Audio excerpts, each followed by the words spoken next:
received the following message dated 12th February 2025 from the Honorable President.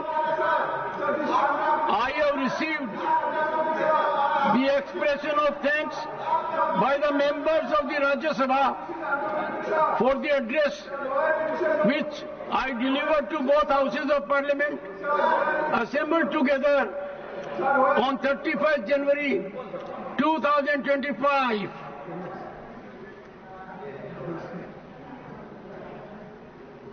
I have to inform members, please take your seat. You have been here enough. Do you want me to take ultimate action? Take your seat. You are forcing me. You are not only forcing, the consequences are severe. Please, take your time. Persuade him. Someone should persuade him. Persuade him. Namdu. I get your point. I hereby name,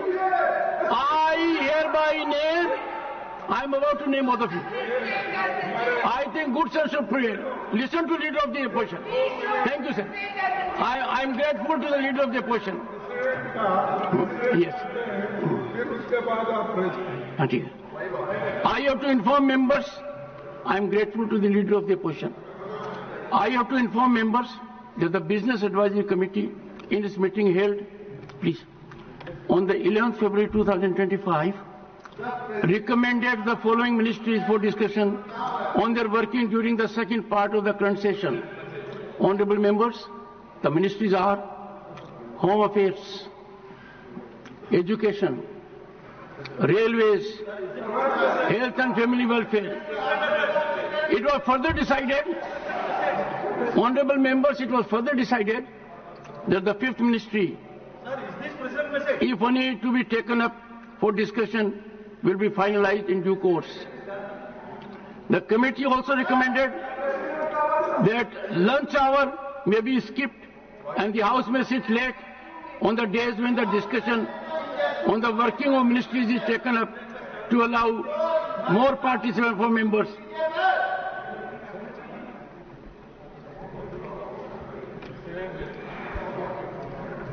Shri Pramod Tiwari, 0 hour.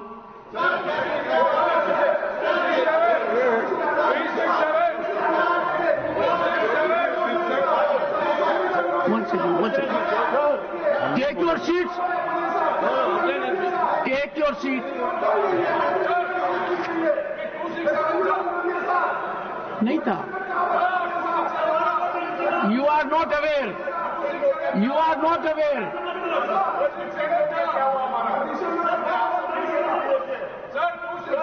Honorable members, one second. First you take your seat. Huh?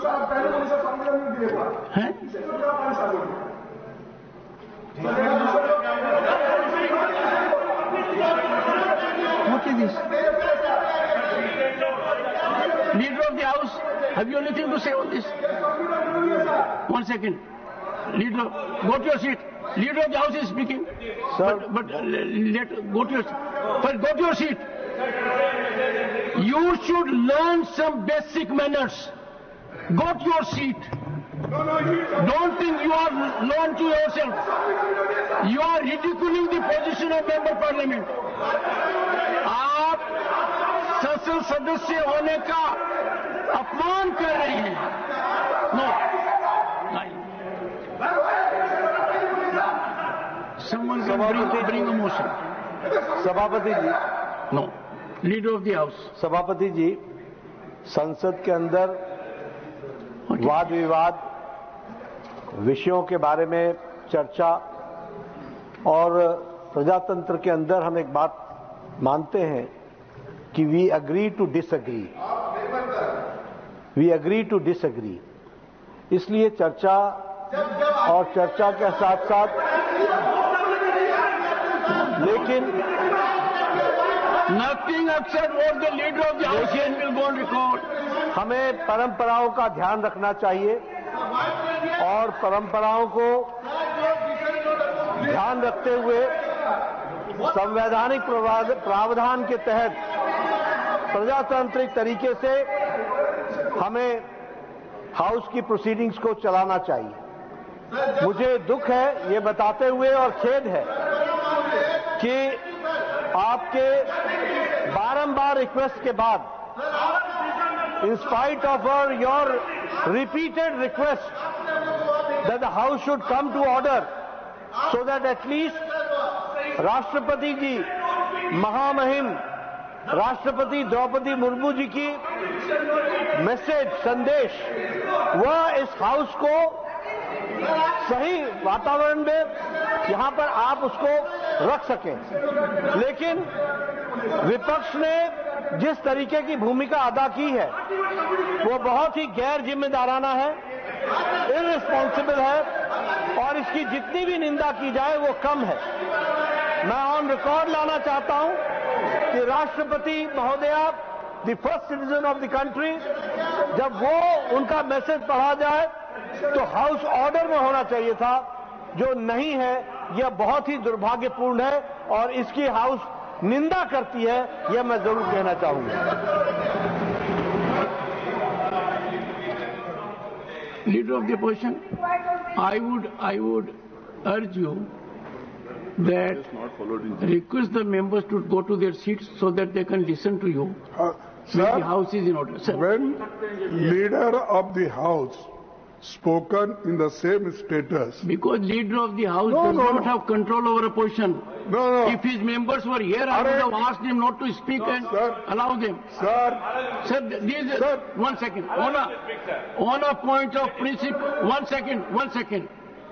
On a point of principle, honorable members, I have indicated on numerous occasions, if a member of Council of States walks into the well of the house, which at the moment, yes, Shri Samirul Islam, Shri Nadim al-Haq, I have to explain and something. Muhammad Abdullah, these three honorable gentlemen, sir, have created chaos in the house. No. Disruption in the house. Disturbance in the house. And I will be constrained. I will be constrained to take a extreme step. Sir, I want to speak. Sir, only three of you are here. एक minute आप बैठो, then again you can come.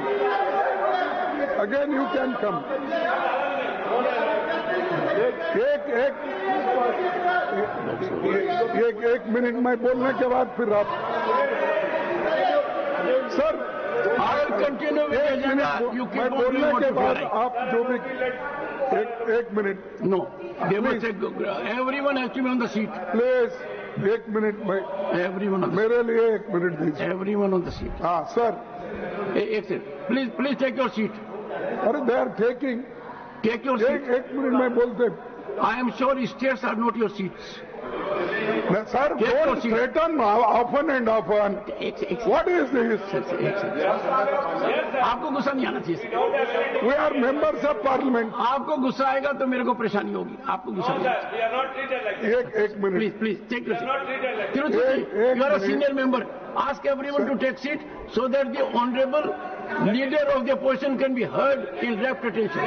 Please take your seat. I will allow everyone to express views. This is a house for debate, dialogue, discussion, deliberation. Everyone take seat. And let me remind this house, when Srimati Sonia Gandhi made her address, I ensured there was pin drop silence. I want pin drop silence when leader of the opposition speaks, and I equally want pin drop silence when any member speaks. That's the only way we conduct ourselves. So my prayer to you is, I will allow members to express themselves on two conditions. One, they have to speak from their seat, and number two, the house has to be in order. I hope the house is with me on this point. Now please listen to leader of the opposition in rapt attention. Leader of the opposition. Sir धन्यवाद। आपने जो सलाह हमको दी ठीक है, हम उसको मानते हैं, लेकिन यही तरीका अगर उधर वाले भी मान गए तो मैं समझता हूं नड्डा साहब अपने मेंबर्स को बड़े कंट्रोल में रखे हैं। हमारा एक ही विषय है, जो वक्फ बोर्ड की जेपीसी की रिपोर्ट है, जिस रिपोर्ट में अनेक सदस्यों ने अपना डिसेंट नोट दिया है, वो नोट देने के बावजूद भी प्रोसीडिंग से निकालना और उन मेजॉरिटी मेंबर्स के व्यूज सिर्फ उसमें रखकर बुलडोज करना, ये ठीक नहीं है, ये कंडेमेबल है और एंटी डेमोक्रेसिक है, एंटी प्रोसीजर है। और दूसरी चीज नॉन स्टेक होल्डर्स बाहर से बुला के उनको जो होना, उन लोगों को खड़ा करके उनका स्टेटमेंट ले रहे, और जो इतने लोग पार्लियामेंट में जो भी डिसेंट नोट दिए हैं, क्या उसमें कोई एक पढ़ा लिखा नहीं है, कोई जानता नहीं है, और वक्फ बोर्ड एक्ट को कोई पढ़ा नहीं है? मेरे को बड़ा ताजुब लग रहा है। अरे आपको अगर कुछ करना भी है तो आप डिसेंट नोट के व्यूज को प्रिंट करके या अपने रिपोर्ट में डाल के बोलना चाहिए, उसके बजाय उसको डिलीट करके अगर कोई रिपोर्ट होती है, मैं उसको कंडेम करता हूं, और ऐसे फर्जी रिपोर्ट को हम कभी नहीं मानेंगे, सदन कभी नहीं मानेगा। और जब प्रोसीजर फॉलो नहीं होती, वो पार्ट ऑफ इस हाउस का विभाग नहीं बन सकता। तो इसीलिए मैं आपसे विनती कर रहा हूं कि उनको डायरेक्शन दीजिए, जो भी रिपोर्ट आई है वो अगर वो रिपोर्ट में डिसेंट व्यूज नहीं है तो उसको वापस भेजिए, निकाल दीजिए, और उसके बाद में फिर एक बार, दो बार और एक बार आप पुनर्विचार करके उस सभी डिसेंट व्यूज को डाल के आप पेश कीजिए, फिर आगे क्या होता हम देख लेंगे। दूसरी बात सर, देखो, दूसरी बात सर, आप मालूम है जब मेंबर्स एजिटेट क्यों होते, ये सिर्फ उनका घर का सवाल नहीं। मैं अरे तो बहुत कोर्ट को बहुत करते, बैठो को बहुत कोर्ट वाले हैं। देखिए सर, मैं ये किसी इंडिविजुअल का सवाल नहीं, वो मेंबर्स जो आके एजिटेट कर रहे हैं तो कहीं अपने लिए नहीं, पूरे समाज के लिए, जिनके ऊपर अन्याय हो रहा है, उस अन्याय के खिलाफ वो प्रोजेक्ट कर रहे हैं, और इससे देश के लिए भी ठीक है, क्योंकि we wanted a united all inclusive growth और पीसफुल रहना कंट्री, ये सभी हम चाहते हैं, और उसके लिए हम मदद भी कर रहे हैं आपको। लेकिन आप ये संविधान के विरुद्ध अगर ऐसी चीजें करती हैं, इसको तो ऐसा ही गड़बड़ होता है, फिर इसको लोग प्रोटेस्ट करेंगे। तो मैं नड्डा साहब से विनती करता हूं, क्योंकि नड्डा साहब जरा कम से कम पीसफुली सुनते हैं, पहले के मेंबर्स लीडर के जब मुकाबले में, मैं एक दूसरे की मुकाबला नहीं कर रहा हूँ। कहते हैं is not a member of this house, is not a member of the, okay ठीक है, मैं कभी कभी याद दिलाना पड़ता है, जैसा इतिहास का आपते हैं राम का, विक्रमादित्य का, ये जैसा जिक्र करते हैं, वैसा मैं उनको ये बोल रहा हूं कि आप प्रेसिडेंट भी हो, आपका इन्फ्लुएंस इसमें जरूरी है, आप इसको विड्रॉ करने के लिए, और इसको अनकॉन्स्टिट्यूशनल है, इसीलिए जेपीसी को फिर से आप भेजिए, और इसको आप प्लेस करने के लिए सर आप रिफ्यूज कर सकते हैं। कितने गवर्नर बिल्स रिफ्यूज करके वापस भेजे हैं? हर स्टेट में सर गवर्नर छोटे छोटे रीजन जो संबंधित नहीं है, तमिलनाडु का गवर्नर भेजता है और कर्नाटक भेजते हैं, हर जगह। इसीलिए मैं बोलता हूं आप वो डिसेंट नोट्स को डलवाइए, फिर से उसको रिपोर्ट में डालिए, तब तक ये वापस भेजिए और आप करना चाहिए। मैं आपसे विनती करता हूं। माननीय सदस्यगण, एक सेकंड, माननीय सदस्य, एक सेकंड सर, मैं आभारी हूं सदन का कि उन्होंने प्रतिपक्ष के नेता को सुना, क्योंकि यह सदन अनंतवाद का एक बहुत बड़ा सभागार है और जब कोई विचार व्यक्त करता है तो विचार सुने जाते हैं। जितनी शांति से प्रतिपक्ष के नेता को सुना, उसी शांति से और शालीनता से अन्य वक्ताओं को भी हमें सुनना चाहिए। अपने आज सदन में संबंधित मंत्री भी हैं, एक बार इनका सुन। Again Saket, everyone will get space, but I am sure leader of the opposition has raised some issues, and we at the moment have Honorable Minister Shri Bhupendra Yadav. Sir, so sir okay. Bhupendra ji, sir मैं point of order पे बोल रहा हूँ। नहीं, Bhupendra ji, house is in order, so no point of order. House is in order. Shri Tiruchi Siva. Sir, I invoke, sir, I draw your attention to rule number 274, sir. 274, sir. The report of any member of the committee may record a minute of dissent on the report of the committee. The report of the committee, together with the minutes of dissent, if any, shall be presented to the houses. Sir, we deviate from that. Please, sir. एक second, Sir, we one second, Tiruchi. on the base. Let me No, complete. one second. Let me complete, sir. One second. Honorable members, I am myself fully aware. If we examine the rules, Rule 91, presentation of report, there is no discussion. I deviated, one second, Tiruchi ji, I deviated from the procedure, knowing full well that we cannot allow a debate at the level of presentation.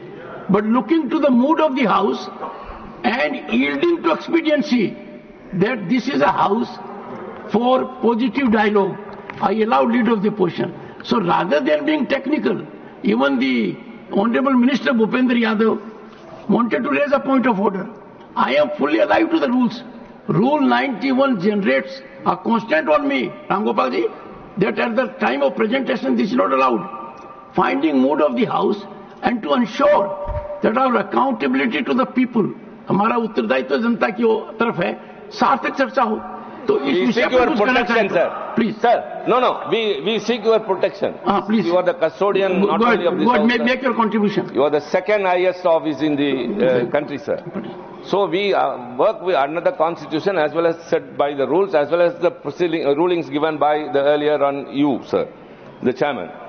But how we deviate from that, sir? Any report whichever is submitted to the House, if a member in the committee is disagreeing with the report, sir, he is allowed to give a dissent note. That should also accompany. All the past reports have accompanied with the dissent. Why that should be deleted and how the chairman is interested with that power, the chairman of that committee, sir. So you have to come to our rescue and protect the rules and the proceedings. I have taken note of it. Functioning of the... Shri Sanjay Singh. Sanjay, you and some members have made a presentation to me. Yes, you and some members have made a presentation to me also. This is receiving my attention. Anything more? Sir, आपने मुझे अपना पक्ष रखने का मौका दिया, बहुत आभार सर। इस विषय पर मैं जेपीसी का मेंबर हूं इस पूरी रिपोर्ट में। और सर, मैं आपसे बड़ी विनम्रता पूर्वक ये बताना चाहता हूं कि हमने अपना पक्ष रखा। हमारे पक्ष से आप सहमत हो सकते हैं, असहमत हो सकते हैं, लेकिन उसको कूड़ेदान में कैसे डाल सकते हैं? सारे पूरे सर एक मिनट सर, आप मेंबर्स को तो बोलने दीजिए। विविधता में एकता भारत की विशेषता है सर। अलग अलग धर्म के लोगों को अपनी धार्मिक मान्यताओं के हिसाब से पूजा अर्चना उपासना करने की छूट है। आज आप वक्फ की संपत्तियों को कब्जा कर रहे हैं, कल गुरुद्वारा की करेंगे, फिर मंदिर की करेंगे, फिर चर्च की करेंगे। हिंदुस्तान में धार्मिक स्थलों की Shri Bhupendra Yadav, Shri Bhupendra sir Shri Bhupendra Yadav, first hear the minister. Allow me to 1 second. No, I will allow the honorable minister. Sir point Please, honorable minister. Sir मैं point of order raise Honorable करना। minister, please. Yes, sir. And look Sir. at me. Sir सदन में 2 विषय कहे गए हैं। पहला, तिरुचि शिवाजी हमारे सीनियर सदस्य हैं, उन्होंने रूल 274 कोट किया। 274 related with the standing committee है, लेकिन पार्लियामेंट में सेलेक्ट कमेटी का जो प्रोसीजर है वो रूल 72 से लेकर रूल 90 तक दिया गया, और रूल 72 से लेकर Leader of the house, listen to. Leader of the person. Now I request the leader of opposition Kharge ji, to I need your ensure. protection. He is speaking. Now Let everyone listen to him. Now I request the leader of opposition to ensure that the house is in order and the members of the opposition are on their place, and then the house should continue.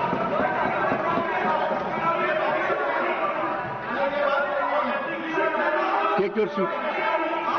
Honorable members, I will be constrained before the House ends proceedings today. I may take serious steps, severe steps. You would like to say something, Bhupendra ji? Go ahead. Sir, select committee का procedure rule 72 से लेकर rule 92 तक दिया गया है, जिसमें power जो है चेयरमैन की वो रूल 90 के रूल 7 सब रूल 1 में दिया गया है। क्या कर रहे हो? मैं रूल 7 का सब रूल 1 पढ़ रहा हूं, जिसमें चेयरमैन को पावर देके लिखा गया है, if in the opinion of the chairman the committee of minute of dissent contains word, phrases or expression which are unparliamentary, irrelevant or otherwise inappropriate, he may order such word, phrases or expression to be expunged from the minutes of dissent. ये power तो rules में दे रखी है, और ये जो rules की power है ये आपके समय के बने हुए। सर, जब रूल्स के अंदर पावर है, उसके बाद जो रिपोर्ट है, रिपोर्ट पार्ट ऑफ हाउस है, जब रिपोर्ट यहाँ पर आए तो ये चर्चा कर सकते हैं, पर ये नहीं कह सकते कि जो पार्लियामेंट के चेयरमैन ने पावर का इस्तेमाल किया वो गलत तरीके से किया। वो जो रूल्स की पावर है, इनएप्रोप्रिएट ही में भी एनीथिंग, उनका अपना रीजन है, उनको हमने पावर दी है, और इसलिए जो विपक्ष के द्वारा विषय उठाया जा रहा है ये पूरी तरीके से गलत है, तथ्यहीन है। रिपोर्ट को रूल के हिसाब से तैयार किया गया है। अब ये डिस्टर्बेंस करना चाहे तो वो इनकी मर्जी है। आज जब as per the listed business, the JPC report on Waqf Amendment Bill was to be placed on the table of the House. And some of the concerns raised by the opposition party, I have just checked it. There is no deletion, there is no removal of any part of the report. Everything is tabled on the floor of the House. On what basis you can raise this kind of issue? Don't mislead the House. Sir, I am very pained to say that the honorable members from opposition parties are making unnecessary issue by raising issue which is not fact. The allegation is false, sir. And as per the rule, the JPC had conducted the entire proceedings. There was no violation of any rules. All the members from the opposition parties participated in the proceedings of the JPC for last 6 months. Now finally, when the report is placed in the floor of the House, they are raising objection.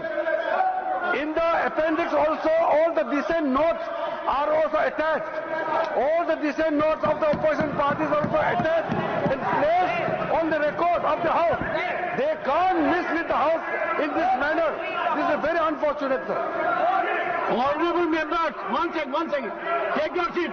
Honorable members,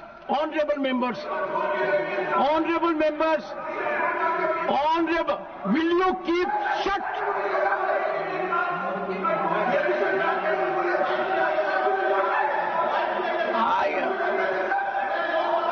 Honorable members, the Honorable Minister has, Leader of the Opposition, in categorical terms stated that no part of dissent or any input by a member has been deleted. The statements made in the House constitute an act of impropriety. When the Minister has made categorical statement, if you think contrary, take recourse to rules. Such a categorical statement, no.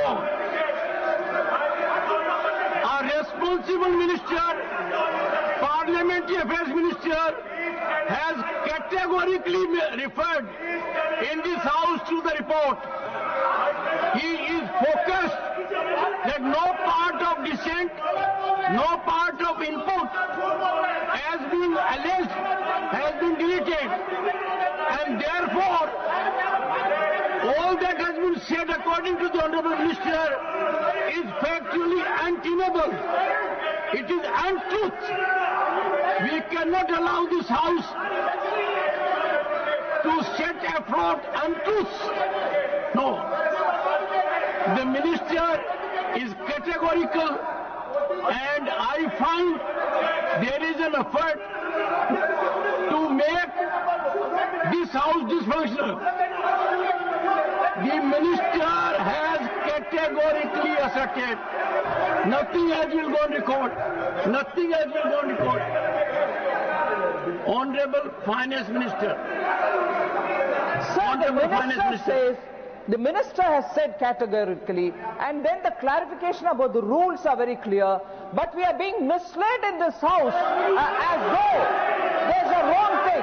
The Minister, in your presence, is saying the truth, and they don't want to even look at. And here is a member who says, how does the Minister know? Isn't the Minister the member of this House? What is this kind of a misleading of the House? By honorable members who are supposed to be familiar with the rules. It's outrageous, sir. Sir, after the observation made by the Honorable Chair, there is nothing left to be clarified. However, the member, Mr. Abdullah, has just made a remark which Finance Minister also had responded appropriately. He says that how does the Minister know? Not only being the Parliamentary Affairs Minister, the Waqf Amendment Bill is related to ministry which I am handling, Ministry of Minority Affairs. And from the day one, every assistance is provided. Sir, I want to ask, during the proceedings of the JPC for last 6 months, some of the honourable members, just listen, some of the honourable members are here who are members of the JPC. They can clarify from the Ministry of Minority Affairs, is there any lack of support, absence of support from the ministry? I believe my own Secretary of the Ministry of Minority Affairs continuously attended the JPC meeting. All the officers are supporting them, and the proceedings were as per rule. And finally, when the report is tabled, it would be the fittest of the things if honourable members read the report and then raise any issue at the time when the bill is reintroduced again by the government. Right now, JPC report has been tabled. What is there to make such a hue cry about this table, which is a procedure? It is a normal procedure. Most of them, those who are raising issues, are also members in JPC. They are discrediting their own effort. member है, हाँ तो खुद member है JPC में, अपना report का विरोध कर रही है। कितना ये अफसोस की बात है सर।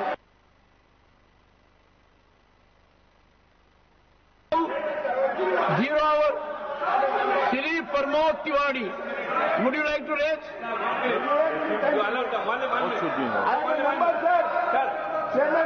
Sir.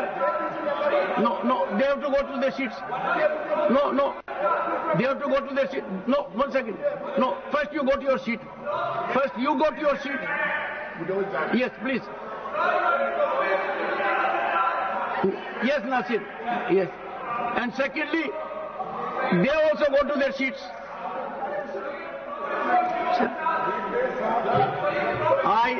Sir, खड़गे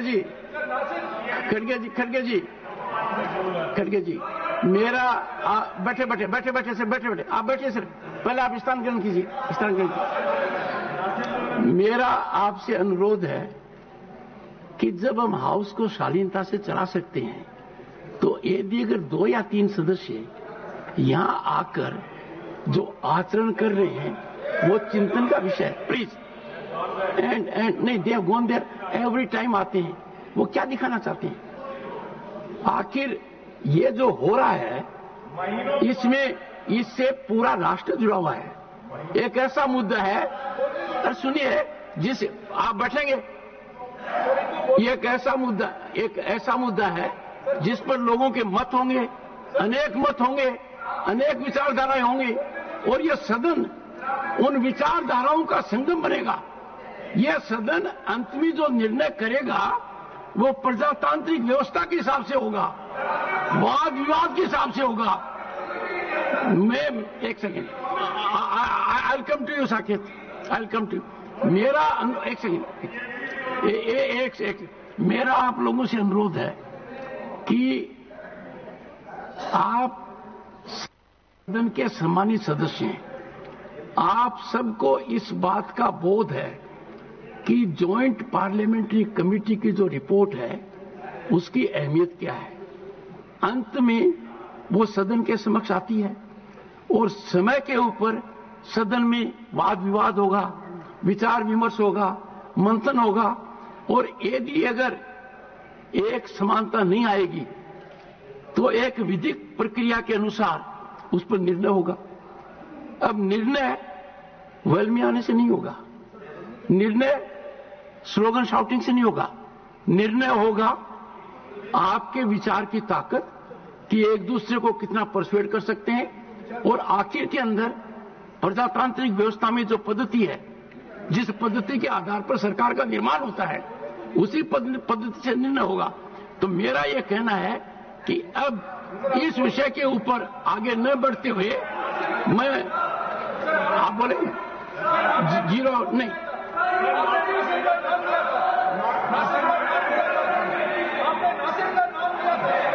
पहले आप बैठिए। नहीं, मैंने नासिर का भी नाम लिया है और मैंने साकेत का भी लिया है, और दोनों से मेरा अनुरोध रहेगा। बैठिए साकेत, बैठिए। Okay, honourable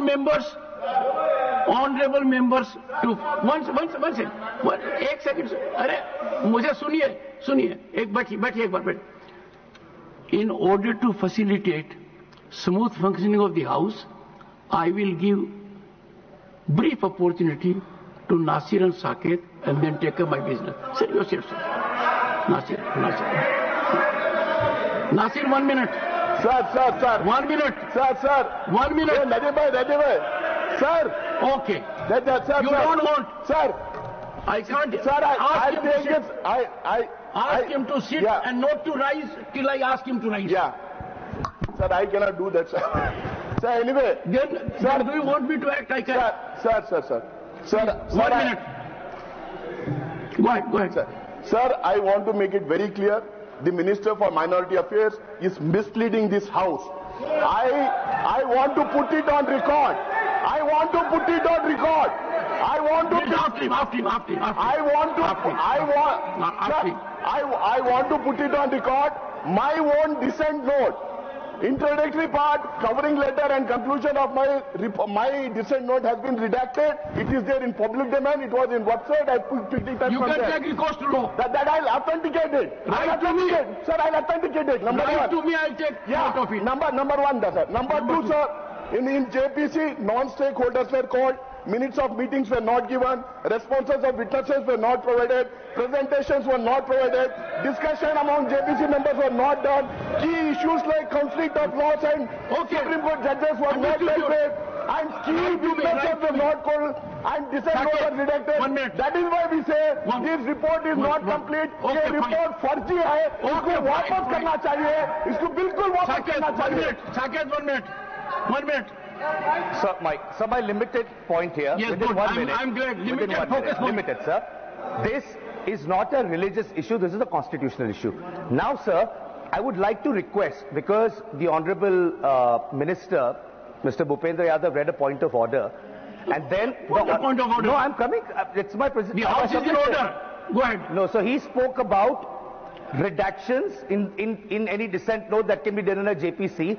The minister said that dissent notes have been annexed. I would like to ask on the record whether half pages of dissent notes have been redacted, Fine. calling them unparliamentary, because that is unconstitutional. Okay. That is censorship, sir. Fine, good. So good minister point. should respond if any redaction has been done in the dissent okay, notes, fine. sir. Okay, General. Now, Honorable Minister, and mind you, it is for the first time in the history of this country that a Buddhist is a minority affairs minister. Am I right? Thank you, sir. Yeah. A matter of pride to the entire global community. So, Thank you for reminding... Honorable Minority Affairs Minister, also you, Parliamentary Affairs Minister, pointed question, reply. Sir, He is First of all- a Buddhist, a global reputation. sir, After. आपको sir मेरा ये कहना है एक नजीमुल जी Now everyone take 1 second. अरे John ब्रिटस एक John, you know I compensate. Take your seat. Sir, you are one of the very polite members in chamber. Be a polite member here also. Be a polite member here also. He is also a good friend of mine, but agitated today. Yes, sir. Go ahead. Sir, only Honorable Minister for Minority Affairs. Normally जब JPC का report table होता है, अगर उसमें कोई खामियां हैं, वो इसका रिकॉर्ड्स को भी आपने कहा है कि कुछ अगर मेंबर को रेस करना है तो वो अपने रूल के हिसाब से कर सकते हैं. नॉर्मली जेपीसी रिपोर्ट के समय में चर्चा नहीं होती है. चर्चा का समय बाद में आएगा, उसके लिए मुझे अभी बताने का जरूरत नहीं है.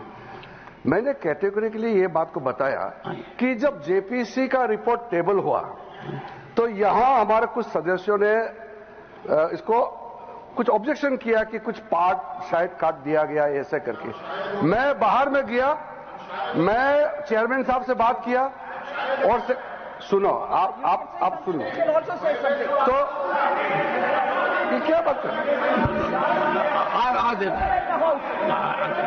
आप लोगों ने कहा तो सर अगर सर मैं ये कहना चाहता हूं, मैंने बाहर में कंफर्म किया, चेयरमैन साहब से भी मैंने अभी भी कंफर्म किया, सेक्रेटरिएट से, रूल के मुताबिक जेपीसी रिपोर्ट पूरा का पूरा प्लस एनेक्शियर को भी कोई बिना संशोधन के काटाकाटी नहीं करके टेबल किया गया है. ये क्लियर है. उसके बाद भी अगर इन लोगों का कुछ शिकायत है तो ये कोई तरीका नहीं होता यहां में हंगामा करके. आज तो चर्चा का विषय नहीं है सर, आज तो रिपोर्ट को हम लोग को अध्ययन करने का एक जरिया होता है, वो जो सिस्टम करेगा. ये कैसे कह सकते हैं कि ये काट दिया है? On what basis? एविडेंस तो रखी जाती है. Honorable members, who will take the responsibility? कहा कि जेपीसी में अच्छा से विटनेस लोगों को सुनवाई नहीं हुआ और कहा गया कि और टाइम देना चाहिए था. मैं आज जिम्मेदारी के साथ कह रहा हूं, ये मेंबर सब सुन रहे हैं, जितना जेपीसी बिल पे काम किया, आज तो कोई जेपीसी ने उतना काम नहीं किया है. हजारों लोगों को सुना गया है. धन्यवाद जेपीसी चेयरमैन और पूरा सदस्य. Okay. Now I take question hour and I promise John Britas I'll compensate him. Question number 91, Dr. John Britas. Sir, this is not compensation, sir. No, yes. Sir, question number 91. Honorable Minister. It on the table of the House. Question number, sir. I'll adjust. Honorable Minister. Laid on the table of the House. Supplementary number 1, Dr. John Bitas. Sir, you should compensate while I am formulating the question, sir. Sir, I am literally shocked. Sir, I am literally shocked and taken aback by the answer given by the Honorable Minister. Sir, the Minister has said that the matter regarding the consideration of release of Nimisha Priya is a matter between I know, sir. family of the I know, sir. deceased You will walk out. and Nimisha Priya's family. Yes. Sir, let them walk out, sir. I will ask the question. Yes, Jaram, yes, you know it. You know it more than I do. I am asking. Yes, John Bitas. But honorable members, Sir. one second. John Bitas.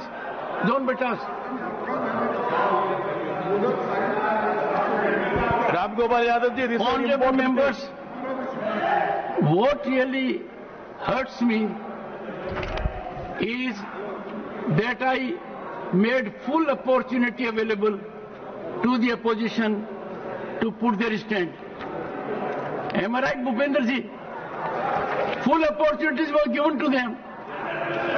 And there is no reason for them to walk away from their constitutional obligation.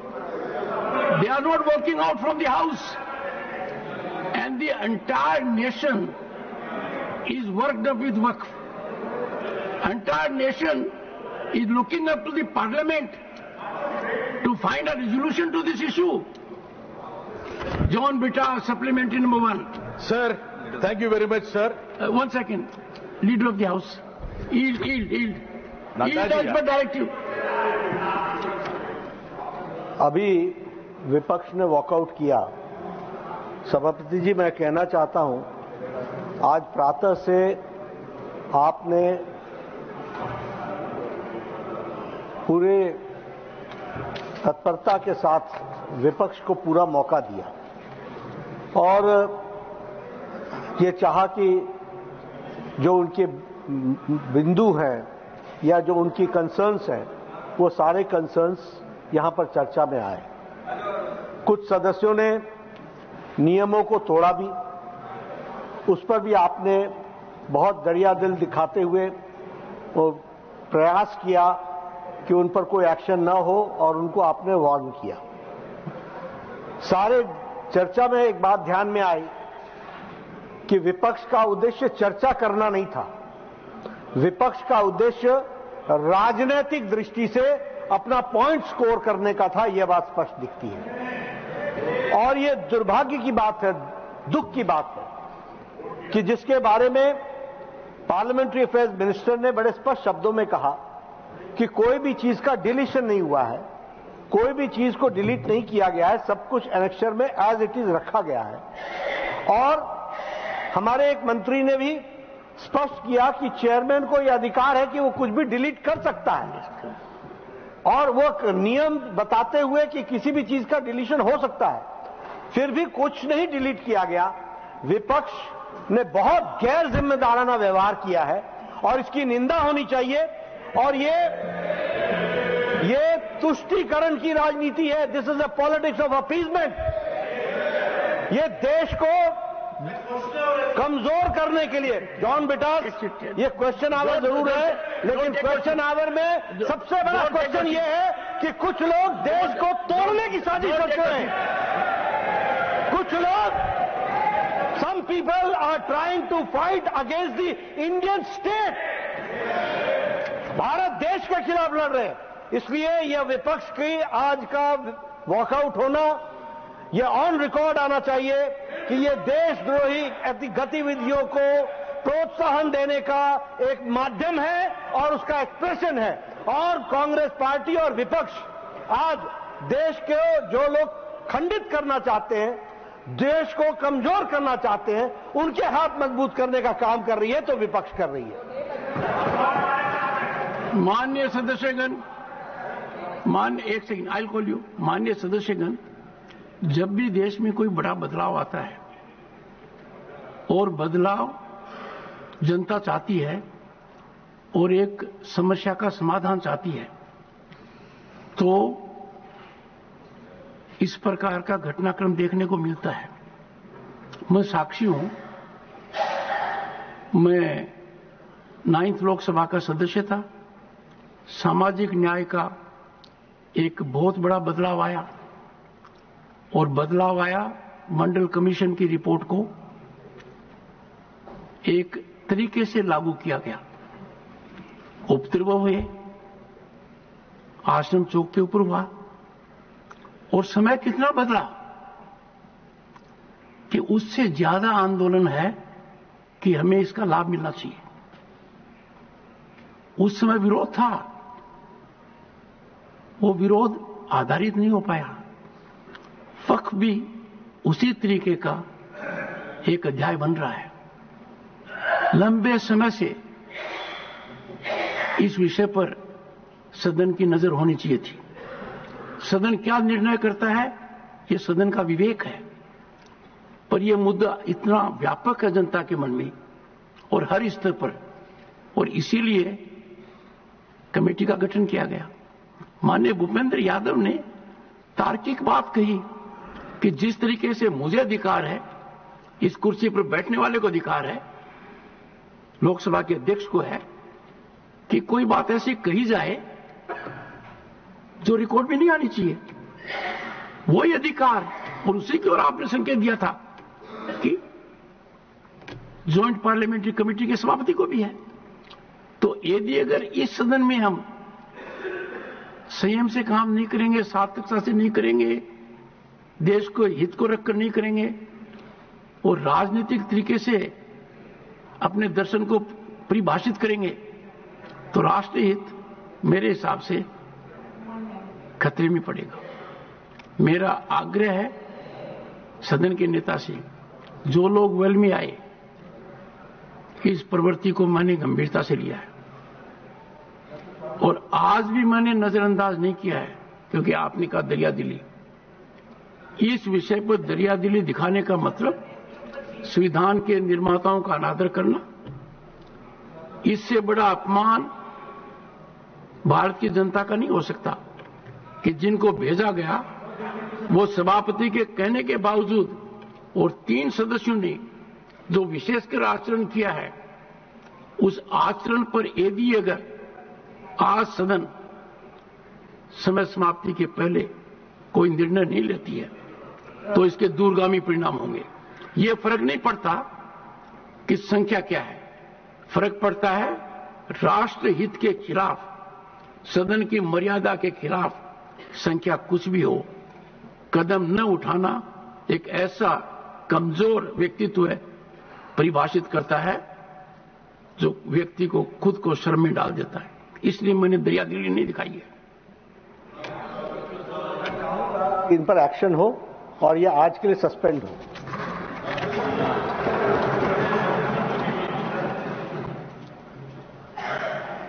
मैं मानकर चलता हूं कि इस विषय के ऊपर during course of the day जो कदम विधिमत उठाने चाहिए, उसी तरीके से संपादित हो। इसकी शुरुआत कैसे होती है, इसकी जानकारी सभी को है। I now allow doctor John Brittas to ask is supplementary number 1. Thank you, sir. I have returned after my walkout. Let me register here. Sir, I need your protection, sir. Sir, I need your protection. You told me that you will compensate. Please compensate in the form of protection. John, you are one of the very learned members. You seek protection of the chair because I will be leaving and sir, is coming. Yes, sir. So sir, protection of the chair you are seeking. Sir, hope, sir, he will also protect me and compensate me. Please put your question, John. Sir, you have to compensate, Chairman. Please. Sir, I am shocked at the answer given by the Minister of State. He has clearly contradicted the stand taken by the Cabinet Minister. Can the Minister of State contradict the statement of the Cabinet Minister? That's my first observation. While coming to the supplementary, sir, this is with regard to the assassination sentence given to one of the hapless Malayali women in Yemen. Keralites have been agitated over it. An action committee has been formed. Even Kerala government has written to the Government of India. An honorable Cabinet Minister wrote to me on 27th February.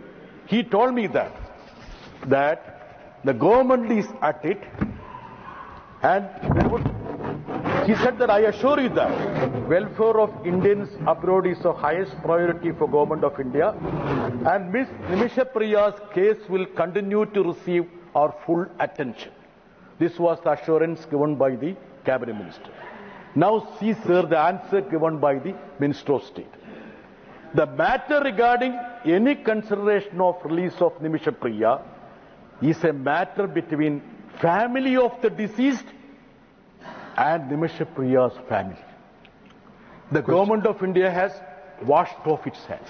Can the Government of India be that insensitive in a matter which agitate Keralites? Mr. Suresh Gopi also is there. He's with me. So my question, supplementary question is that, is it not a fact that the Action Committee had approached the Government of India and arranged $40,000 through the MEA so that the negotiators can be roped in to ensure the release of Nimisha Priya? If so, how can the Government of India, in the form of an answer given by Minister of State, wash off its hands? Thank you.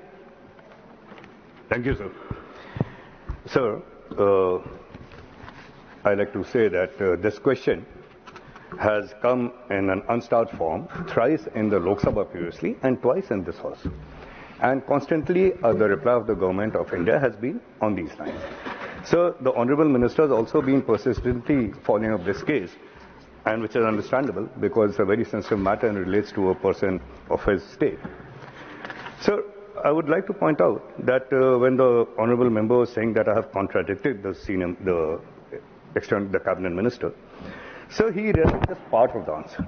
So with your permission, may I continue with the other part which the Honorable Member did not read, either knowingly or unknowingly. So the answer given to the House by the Ministry clearly says in the second part that the government accords the highest priority for the welfare of Indians abroad and provides all possible support to those who fall in distress, including in the instant case. The Government of India, sir, is providing all possible assistance in this case. And the Honorable Member just mentioned... Please let him reply. Yes. Oh, I will, sir, let me, please on.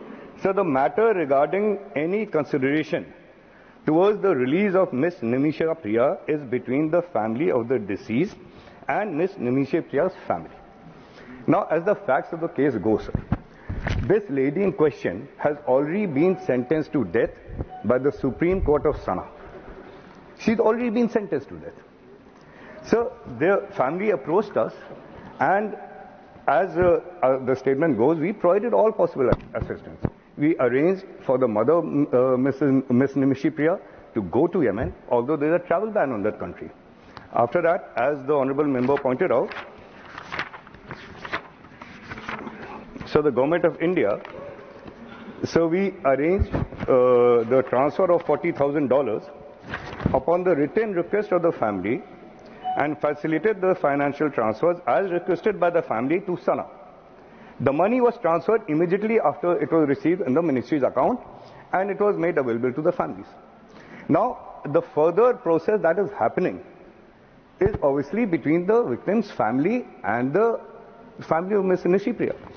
So I would also like to impress on the August House and the Honorable Members, sir, that this is a very serious and sensitive matter. It deals with the life and death of an Indian national.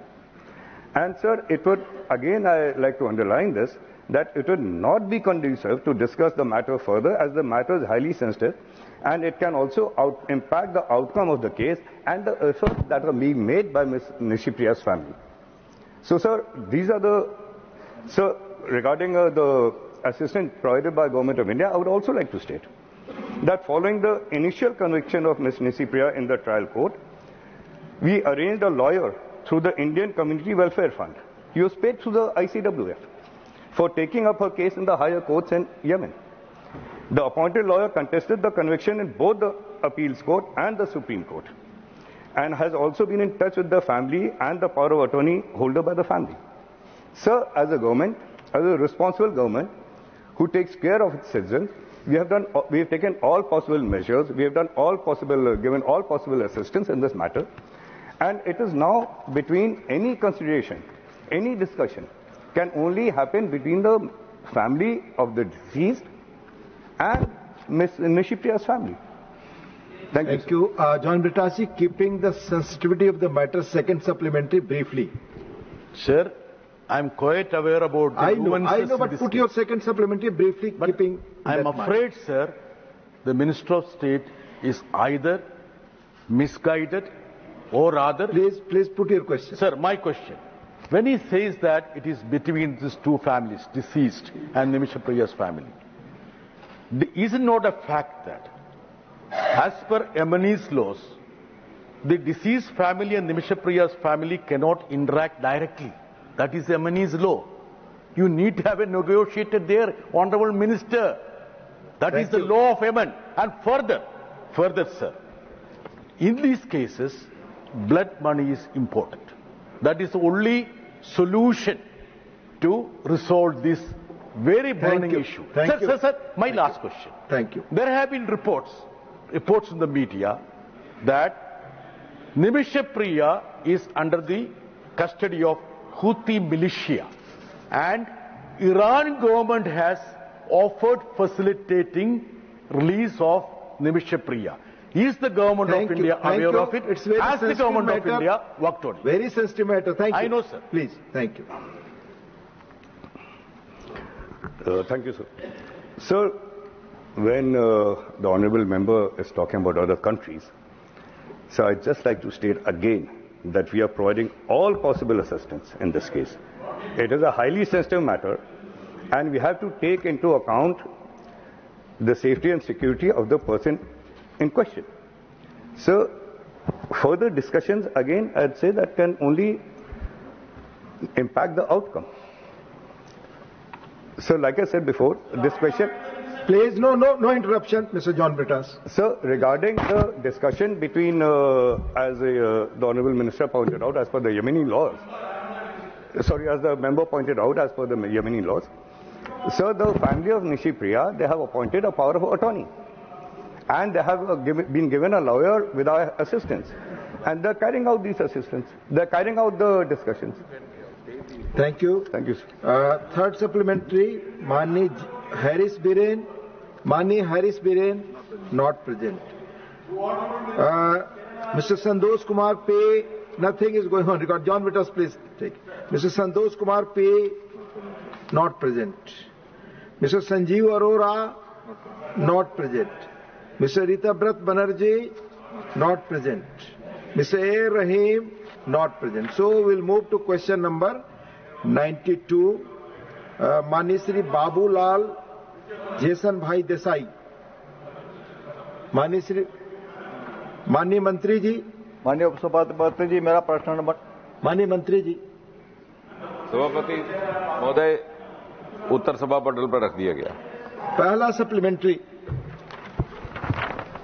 माननीय उपसभापति जी, मेरा क्या सरकार यह स्पष्ट कर सकती है कि भूकंपीय गतिविधियों के मद्देनजर गुजरात के किन किन क्षेत्रों में, खास तौर पर कच्छ में विशेष रूप से प्रधानमंत्री द्वारा कौन से तकनीकी उपाय तथा सतर्कता बरती जा रही है और संभावित खतरों को कम करने के लिए कोई दीर्घकालिक उपाय लागू किए गए हैं?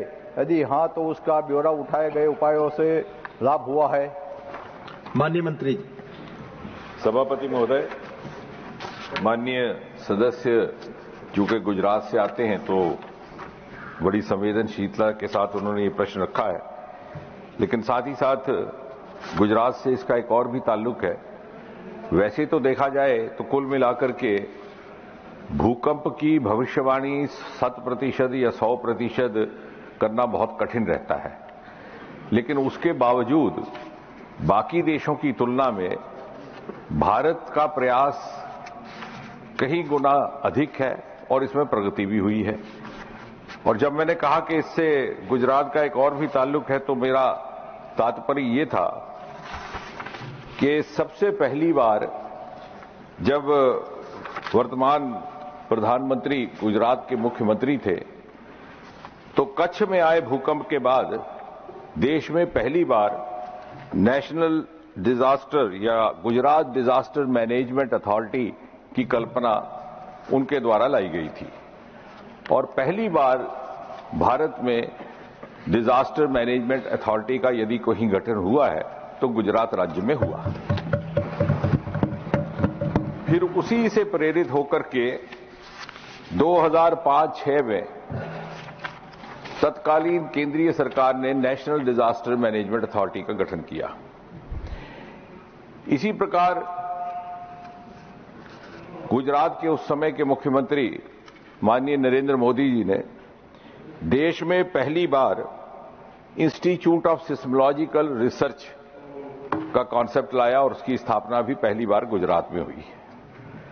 और उसके उपरांत सन 2014 अगस्त के मास में जब वो प्रधानमंत्री बनकर के केंद्र में आए, तो उसी तर्ज पर केंद्र में भी institute of national centre of seismological research लाया गया। और अब जहां तक माननीय सदस्य का प्रश्न है, गत 10 वर्षों में बड़ी तेज रफ्तार से, बड़ी तीव्र गति से इसमें प्रगति हुई है। उदाहरण के तौर पर हमारी जो सिस्मिक ऑब्जर्वेशंस रहती हैं, ऑब्जर्वेटरीज, जो कि भूकंप का अनुमान भी लगाती हैं, उसकी क्या मात्रा है वो भी तय करती हैं, प्रिपेयर्डनेस के लिए वो चेतावनी भी देती हैं, उनकी संख्या सन 2014 से पहले मात्र 80 थी। और पिछले 10 वर्षों में, गत 10 वर्षों में 86 और जोड़ करके वर्तमान में 166 है। अर्थात 70 वर्ष में जितनी ऑब्जर्वेटरीज इस देश में स्थापित की गई थी, उससे अधिक गत 10 वर्षों में। और कच्छ में और भुज के क्षेत्र में जहां पर के इसकी संभावना अधिक रहती है, उसी प्रकार उत्तराखंड और हिमाचल प्रदेश के भी कुछ क्षेत्रों में उसमें विशेष तवज्जो दी गई है। उदाहरण के तौर पर आज भी हमारा नेशनल सेंटर ऑफ सिस्मोलॉजी इन क्षेत्रों पर विशेष नजर रखता है। यदि आप पूछें कि क्या प्रगति हुई है, तो सन 2016 में भारत की ओर से ही प्रधानमंत्री मोदी जी ने 10 पॉइंट एजेंडा रखा था। एशियन एक गोष्ठी हुई थी राजधानी दिल्ली में, जिसमें लगभग 39 देशों ने भाग लिया था। और उसके बाद कोलिशन फॉर डिजास्टर रेसिलिएंट इंफ्रास्ट्रक्चर का गठन किया गया। और सन 2047 को लेकर के जो विजन डॉक्यूमेंट भारत सरकार तैयार कर रही है, या जो विजन रखा गया है प्रधानमंत्री मोदी की प्रेरणा से, उसमें भूकंप की दृष्टि से अर्थक्वेक रिस्क रेसिलिएंट इंडिया बाय 2047 ये लक्ष्य निर्धारित किया गया है। और 2021 से लेकर 2025 एक नए प्रयोग का भी इस्तेमाल किया गया, मॉक एक्सरसाइजेस, और उसमें विशेषकर भुज और कच्छ के क्षेत्र में ये एक्सरसाइजेस आरंभिक दौर में सन 2021 में की गई। इसके अतिरिक्त कुछ कच्छ और भुज के अनुभव के बाद देश भर में एक कॉन्सेप्ट लाया गया कि रिट्रोफिटिंग के जो इमारतें कमजोर हैं या जो भूकंप वाले क्षेत्र में, अर्थक्वेक प्रोन क्षेत्र में, उनको किस तरह से उनको पुनः निर्माणित किया जा सके, उसके लिए इंश्योरेंस पूल भी बनाया गया और विशेषकर गुजरात और अन्य क्षेत्रों को ध्यान में रखा गया। और ये निरंतर प्रयास जारी है। इसका उत्तर बहुत लंबा हो जाएगा, इसलिए मैं संक्षेप में करता हूं। धन्यवाद। सेकंड सप्लीमेंट्री, माननीय बाबू भाई। क्या सरकार यह बता सकती है कि भूकंप प्रभावित क्षेत्रों में अस्पतालों, स्कूलों और पुलों जैसी महत्वपूर्ण सुविधाओं की सुरक्षा सुनिश्चित करने के लिए संरचनात्मक मजबूती के लिए कौन कौन से तकनीकी उपाय अपनाए जा रहे हैं? धन्यवाद। लगभग 59% भारत का क्षेत्र, that means almost 59% 60% is earthquake prone. और इसलिए गत कुछ वर्षों में बिल्डिंग कोड कंप्लायंस के दस्तावेज तैयार किए गए कि इन क्षेत्रों में अगर निर्माण कार्य होना है, इमारतों का कंस्ट्रक्शन वर्क, तो उसके लिए क्या मापदंड रहेंगे, क्या उसके लिए प्रिकॉशंस भी रहेंगी और किस तरह के व्यवस्थाएं रहेंगी। इसी प्रकार पुरानी जो इमारतें हैं उनके निर्माण के लिए किस प्रकार की व्यवस्था की जाए ताकि वो भूकंप के बावजूद भी जान और माल का नुकसान ना हो पाए और जितना अधिक सुरक्षित उन हम स्ट्रक्चर्स को रख सके। क्रिटिकल इंफ्रास्ट्रक्चर कंसर्न्स में जैसे माननीय सदस्य जी ने कहा कि अस्पतालों को लेकर के, उसमें भी मुझे ये बड़े संतोष होता है इस सदन के साथ ये बात साझा करते हुए कि एम्स नई दिल्ली और भुज क्षेत्र के अस्पताल वो देश के पहले ऐसे अस्पताल थे जिनको के क्रिटिकल इंफ्रास्ट्रक्चर पैरामीटर्स के आधार पर पुनः रीस्ट्रक्चरिंग के उस योजना में, उस प्लान में लाया गया।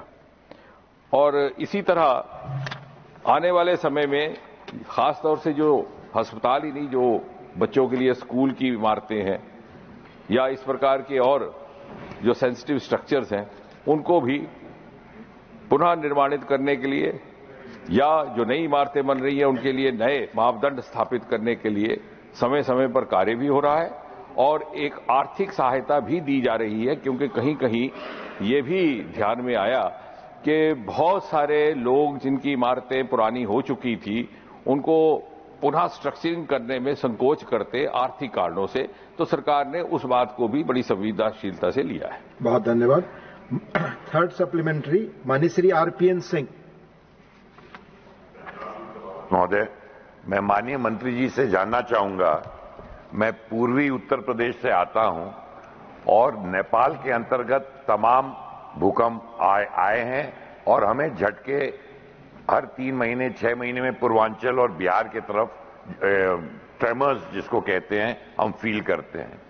आपने अपने जवाब में साफ तौर से लिखा है कि हिमालयन रेंज में एक पायलट प्रोजेक्ट आप लोगों ने शुरू किया है जिसके अंतर्गत हमें अर्ली वार्निंग साइंस की वजह से पहले हम लोग को पता कुछ अर्ली वार्निंग साइंस हम लोग को मिल पाएगी। तो ये जो पायलट प्रोजेक्ट आपने हिमालयन कॉरिडोर पे कर रखा है, क्या इस हमारी क्षेत्र भी इससे प्रभावित होगी और कब तक इसके रिपोर्ट आ जाएंगे? माननीय मंत्री जी से मैं जानना चाहूंगा। माननीय मंत्री जी। सभापति महोदय, माननीय सदस्य ने बड़ा महत्वपूर्ण प्रश्न रखा है और ये भी गत एक वर्षों में ही संभव हो पाया इसी सरकार द्वारा कि ये जो क्षेत्र है, जैसे इन्होंने कहा कि हिमालयन बेल्ट, उसमें उत्तराखंड भी आता है, उत्तर प्रदेश के कुछ भाग जैसे माननीय सदस्य जी ने कहा वो भी हैं, हिमाचल भी है, उनको लेकर के अर्ली वार्निंग सिस्टम की एक व्यवस्था निर्माणित की गई और साथ ही साथ डिजास्टर रिस्पांस ट्रेनिंग की एक अलग व्यवस्था, वहां पे जो भी संबंधित लोग हैं उनको भी और आम समाज को, आम नागरिकों के लिए भी।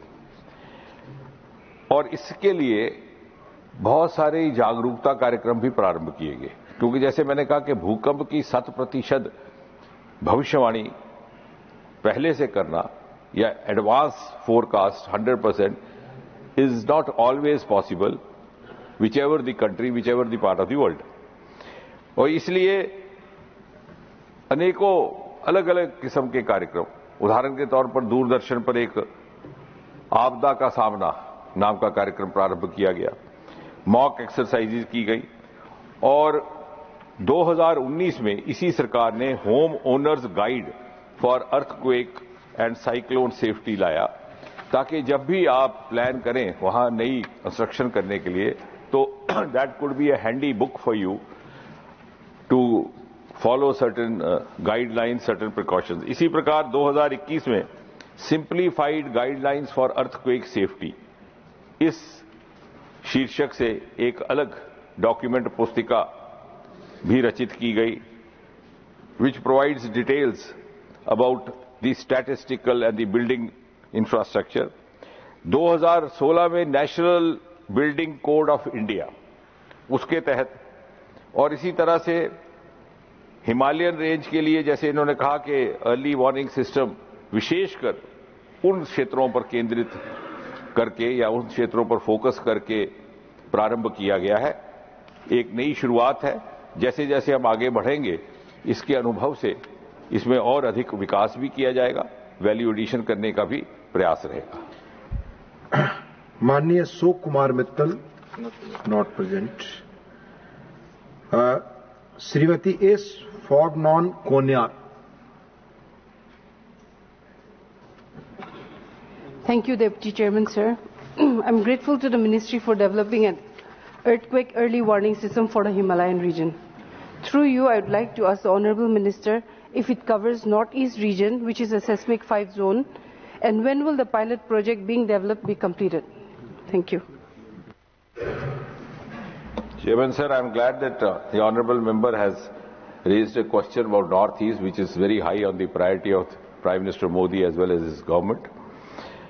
And as far as the issue of earthquake is concerned, the early warning system, of course, as I was mentioning in response to the earlier question, in addition to the other earthquake regions, it also has a special focus for Northeast. In fact, we have installed observatories which are capable of recording the earthquake tremors of 3.0 and above on the Richter scale, because less than that sometimes may not be very significant. So that is an arrangement, whereas in some other regions it may be even more, 4 and above, but in case of Northeast it is 3.0 and above. Similarly, in the last few years, there has been such a high priority given both to the Northeast as well as to the issue of these natural calamities happening, that you would appreciate that even in the first 100 days of the third term of Prime Minister Modi, which is popularly described as Modi Government 3.0, most of the important decisions taken by the government pertained either to Northeast or to the technological advancements related to all these issues. For example, related to this ministry itself, the Ministry of Earth Sciences, which deals with the earthquakes, Mission Mausam, for the first time, was launched by any government in India during the first 100 days of Modi Government 3.0. And correspondingly, in the first 100 days itself, you had a decision to develop semiconductors and to earmark rupees 1,000 crore for space startups.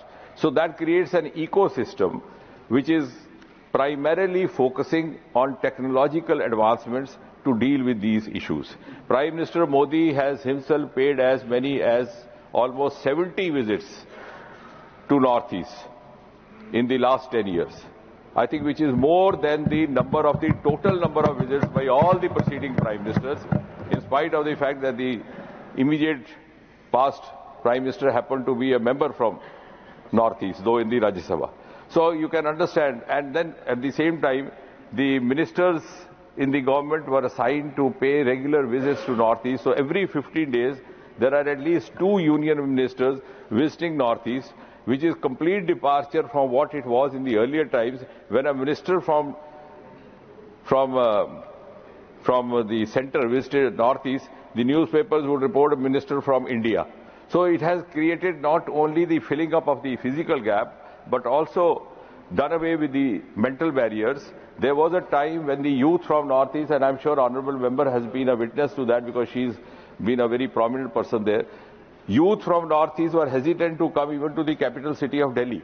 There were so many cases registered against the inappropriate behavior. Today, Northeast children are seen in all the tourism industry, aviation industry. You take a flight, any part of the country you have. So it has created a lot of mainstreaming in the last 10 years. Thank you. Last supplementary, Mayank Bhai, Jaydev Bhai Nayak. Sir, मैं माननीय मंत्री जी से पूछना चाहता हूं कि भूकंप से बचने के लिए आधुनिक मशीनरी और तकनीकी केंद्र सरकार ने उपलब्ध करवाई है, मगर गुजरात में कभी-कभी 3 और 4 से तीव्रता वाले भूकंप के आ रहे हैं। ऐसे में कई जगह पे मकानों को निरंतर छोटे-छोटे भूकंप आने से वो मकान प्रभावित होते हैं। वो मकान के अगर इंश्योरेंस लिए गए तो वो इंश्योरेंस कंपनी वाले इस भूकंप के कारण इस मकान को नुकसान हुआ है वैसे मानने के लिए वो तैयार नहीं होते। सप्लीमेंट्री छोटा पूछिए। तो मंत्रालय के पास ऐसी कोई व्यवस्था है कि इस समय में इतनी तीव्रता का भूकंप आया था, उसका वो सर्टिफिकेट लेके वो इंश्योरेंस कंपनी को सबमिट कर सके, जिससे उसको जो इंश्योरेंस का प्रीमियम भरा है उसका भुगतान मिल सके। धन्यवाद।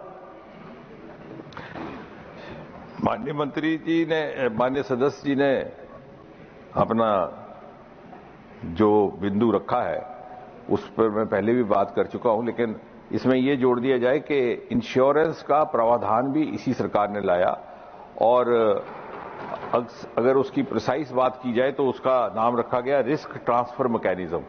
तो एक रिस्क ट्रांसफर मैकेनिज्म के तहत यदि भूकंप के परिणाम स्वरूप किसी इमारत में कोई दरार पड़ जाती है, क्रैक्स आते हैं, ये नुकसान होता है, तो एक मैकेनिज्म है उसकी असेसमेंट करने का कि किस हद तक किस मात्रा में हुआ है और फिर उसके अनुसार ये अपेक्षा की जाती है कि इंश्योरेंस की ओर से उनको उसका मुआवजा या कॉम्पनसेशन मिलेगा।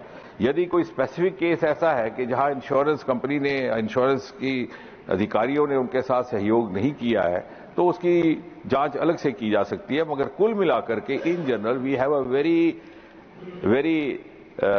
Vibrant system in place and this is also a very imaginative step taken by this government।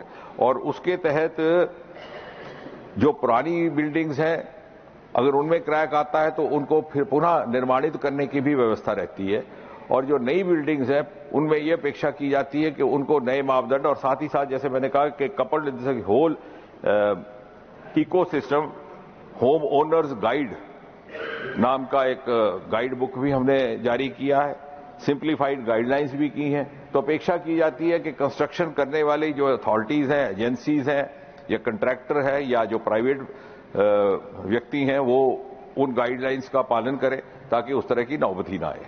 धन्यवाद। क्वेश्चन नंबर 93, डॉक्टर कल्पना सैनी। माननीय मंत्री जी, पहला सप्लीमेंट्री डॉक्टर कल्पना जी, पहला सवाल।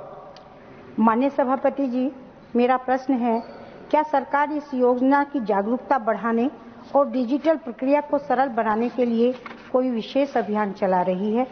विशेष रूप से महिला व्यापारियों और स्वरोजगार करने वाली महिलाओं के लिए क्या कोई विशेष प्रोत्साहन योजना है? उप सभापति जी, मोदी सरकार ने देश के मध्यम वर्ग, देश के गरीब लोग, उसके पिछले लाइफ में सिक्योरिटी मिले, उसमें खास करके पेंशन सिक्योरिटी मिले, उसका एक्सीडेंट इंश्योरेंस मिले, उसको हेल्थ सिक्योरिटी मिले और उसको फूड सिक्योरिटी मिले, उसके लिए अथाक प्रयास करा है। और ये प्रयास का परिणाम और नतीजा ये है कि आज देश में 920 मिलियन यानी कि 92 करोड़ लोग, यानी कि देश के कुल पॉपुलेशन का 65% पॉपुलेशन जो कोई न कोई एक या एक से अधिक उसको कोई सिक्योरिटी मिली है।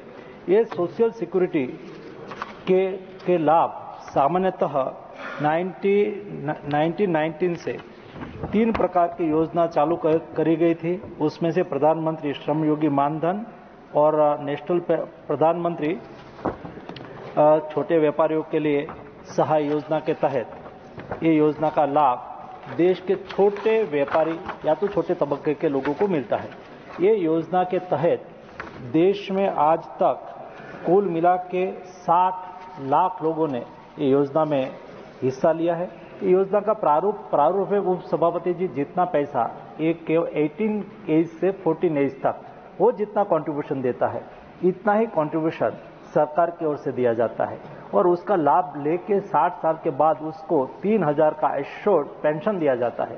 पेंशन आज के दिन में छोटे लोगों के लिए, छोटे काम करने वाले लोगों के लिए पिछली लाइफ में बहुत उपयोगी होता है और ये योजना देश में लागू है और अच्छी तरह से उसका इम्प्लीमेंटेशन करने के लिए हम स्टेट गवर्नमेंट के साथ डिस्कशन करते हैं। हम नेशनल सभी स्टेट में सब विलेज लेवल पर जो कैरियर सर्विस पोर्टल है उसका भी उसको उपयोग करते हैं ताकि उसका लाभ उसको मिले और अपने स्वयं कोई भी व्यक्ति या तो कोई ऑर्गेनाइजेशन अपने यहाँ काम करने वाले लोगों को या तो ये व्यापारियों को वेबसाइट पे जाके भी अपना कंट्रीब्यूशन दे सकते हैं ताकि उससे ज्यादा से ज्यादा लाभ जनता को ले सके। सेकंड सप्लीमेंट्री डॉक्टर कल्पना सैनी जी। क्या सरकार इस योजना की पहुंच बढ़ाने के लिए हेल्पलाइन, शिविर, प्रशिक्षण कार्यक्रम या अन्य कोई विशेष पहल करने पर विचार कर रही है? यदि हाँ तो तत्संबंधी विवरण क्या है? सदस्य ने जो प्रश्न पूछा है, ये योजना का एक्सपेंशन हो, ये योजना का ज्यादा से ज्यादा लोगों को लाभ मिले और उसकी पहुंच बढ़े, उसके लिए नंबर ऑफ टाइप के प्रशिक्षण वर्ग भी चलाया जाता है। डिजिटली भी हम प्रयास करते हैं और डिजिटली अवेयरनेस का कार्यक्रम भी चलाते हैं। अलग अलग टाइप की एडवर्टाइजमेंट की ओर से भी इस योजना का प्रचार प्रसार करते हैं ताकि लोग इस योजना के साथ जुड़ के उसका महत्तम से महत्तम लाभ ले सके। धन्यवाद। माननीय Ramji Lal Suman, third supplementary, not present. माननीय श्री अशोक कुमार मित्तल, नॉट प्रेजेंट। माननीय Sulata Deo ji, not present. Doctor V Sivadasan ji, not present. So third supplementary goes to Shrimati Mamata Mohanta.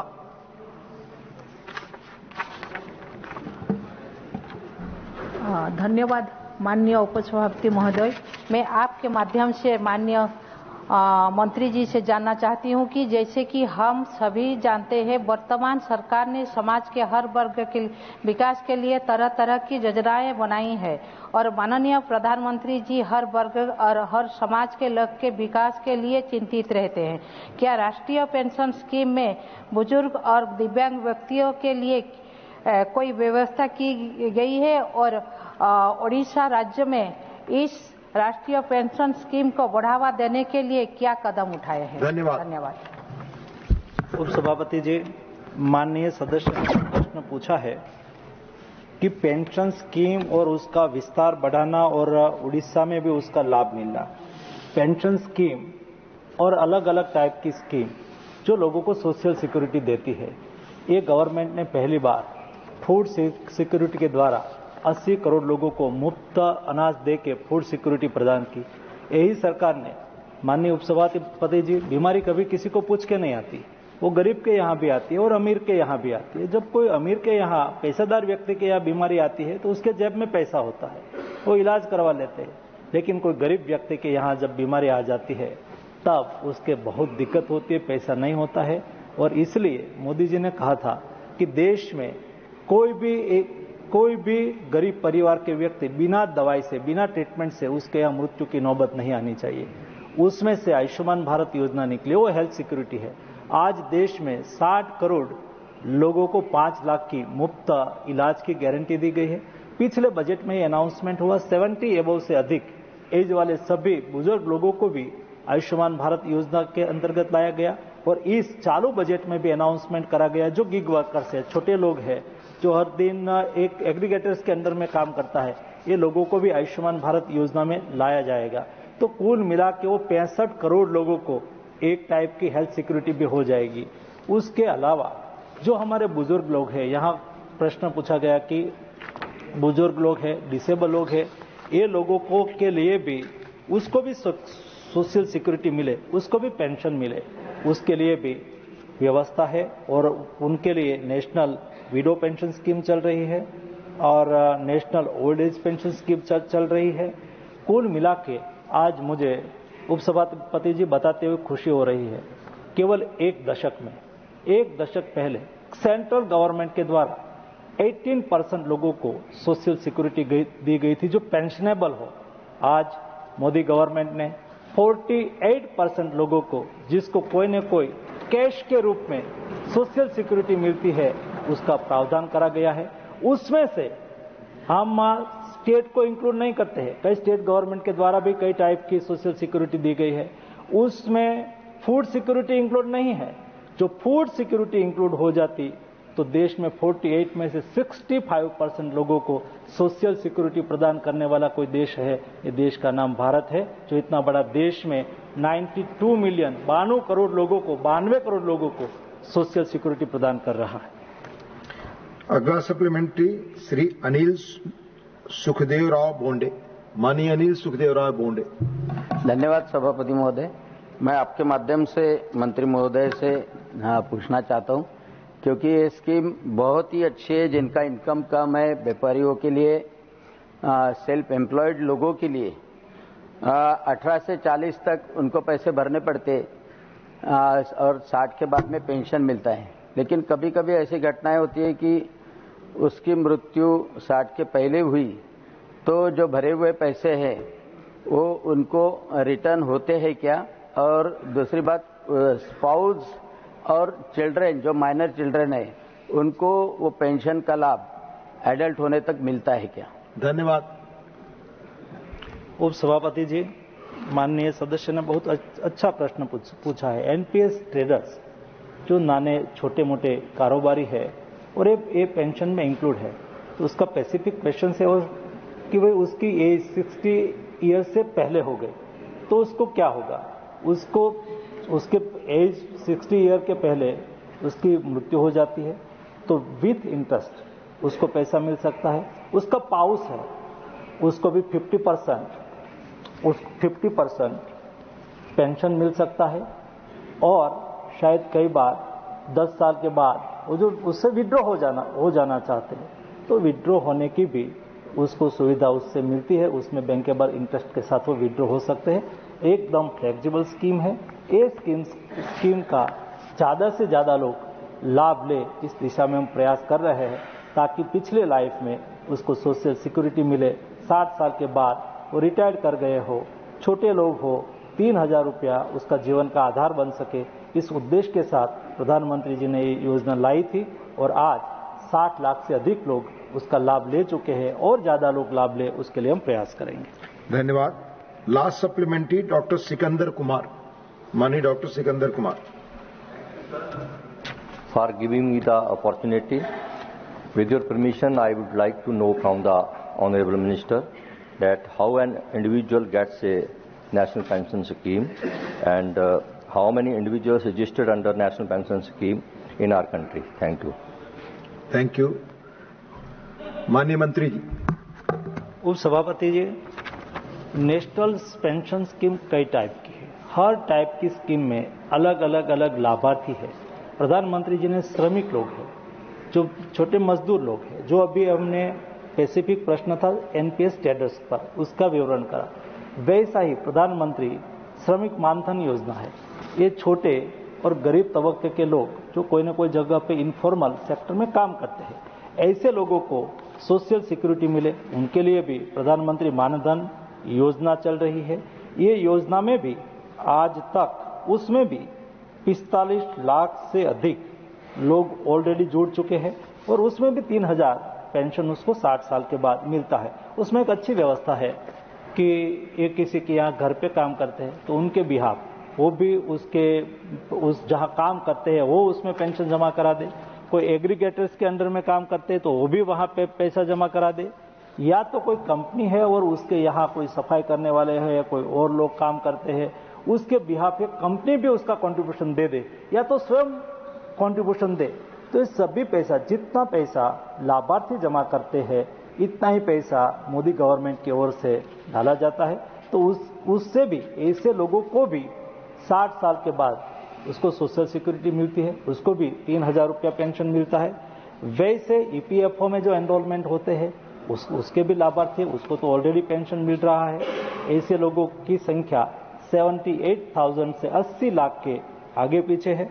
वैसे ही अटल पेंशन योजना है। अटल पेंशन योजना भी सभी के लिए ओपन है। अटल पेंशन योजना में भी आज तक 5.55 करोड़ लोग अटल पेंशन योजना के साथ जुड़े हुए हैं। और अटल पेंशन योजना, उपसभापति जी, वो 3,000 से 5,000 तक की पेंशन सिक्योरिटी देते हैं और उसमें अलग अलग एज में अलग अलग कंट्रीब्यूशन उसको देना होता है और जितना कंट्रीब्यूशन राज्य सरकार देगी इतना ही कंट्रीब्यूशन जितना कंट्रीब्यूशन लाभार्थी देगा उसमें भारत सरकार की ओर से भी मदद की जाती है। तो कुल मिला के ये सभी योजना से हम जो गवर्नमेंट एम्प्लॉइज को छोड़ दे तो मोटा मोटा 5 करोड़ से अधिक लोग जिसको पेंशन मिले 60 साल के बाद पेंशन मिले इस प्रकार की व्यवस्था आज के दिन में उपलब्ध हो चुकी है और भविष्य में उसको कॉम्प्रिहेंसिव रूप में टोटल एक अम्ब्रेला के नीचे सारी स्कीम का लाभ मिले और लोग भी उसमें जुड़े और अपनी पिछली लाइफ को सिक्योर करें इस दिशा में सरकार काम कर रही है। धन्यवाद माननीय मंत्री जी। क्वेश्चन नंबर 94 माननीय श्री दिग्विजय सिंह जी नॉट प्रेजेंट। माननीय मंत्री जी पटल पे रख दिया जाए। पहला सप्लीमेंट्री माननीय मिलिंद देवड़ा जी।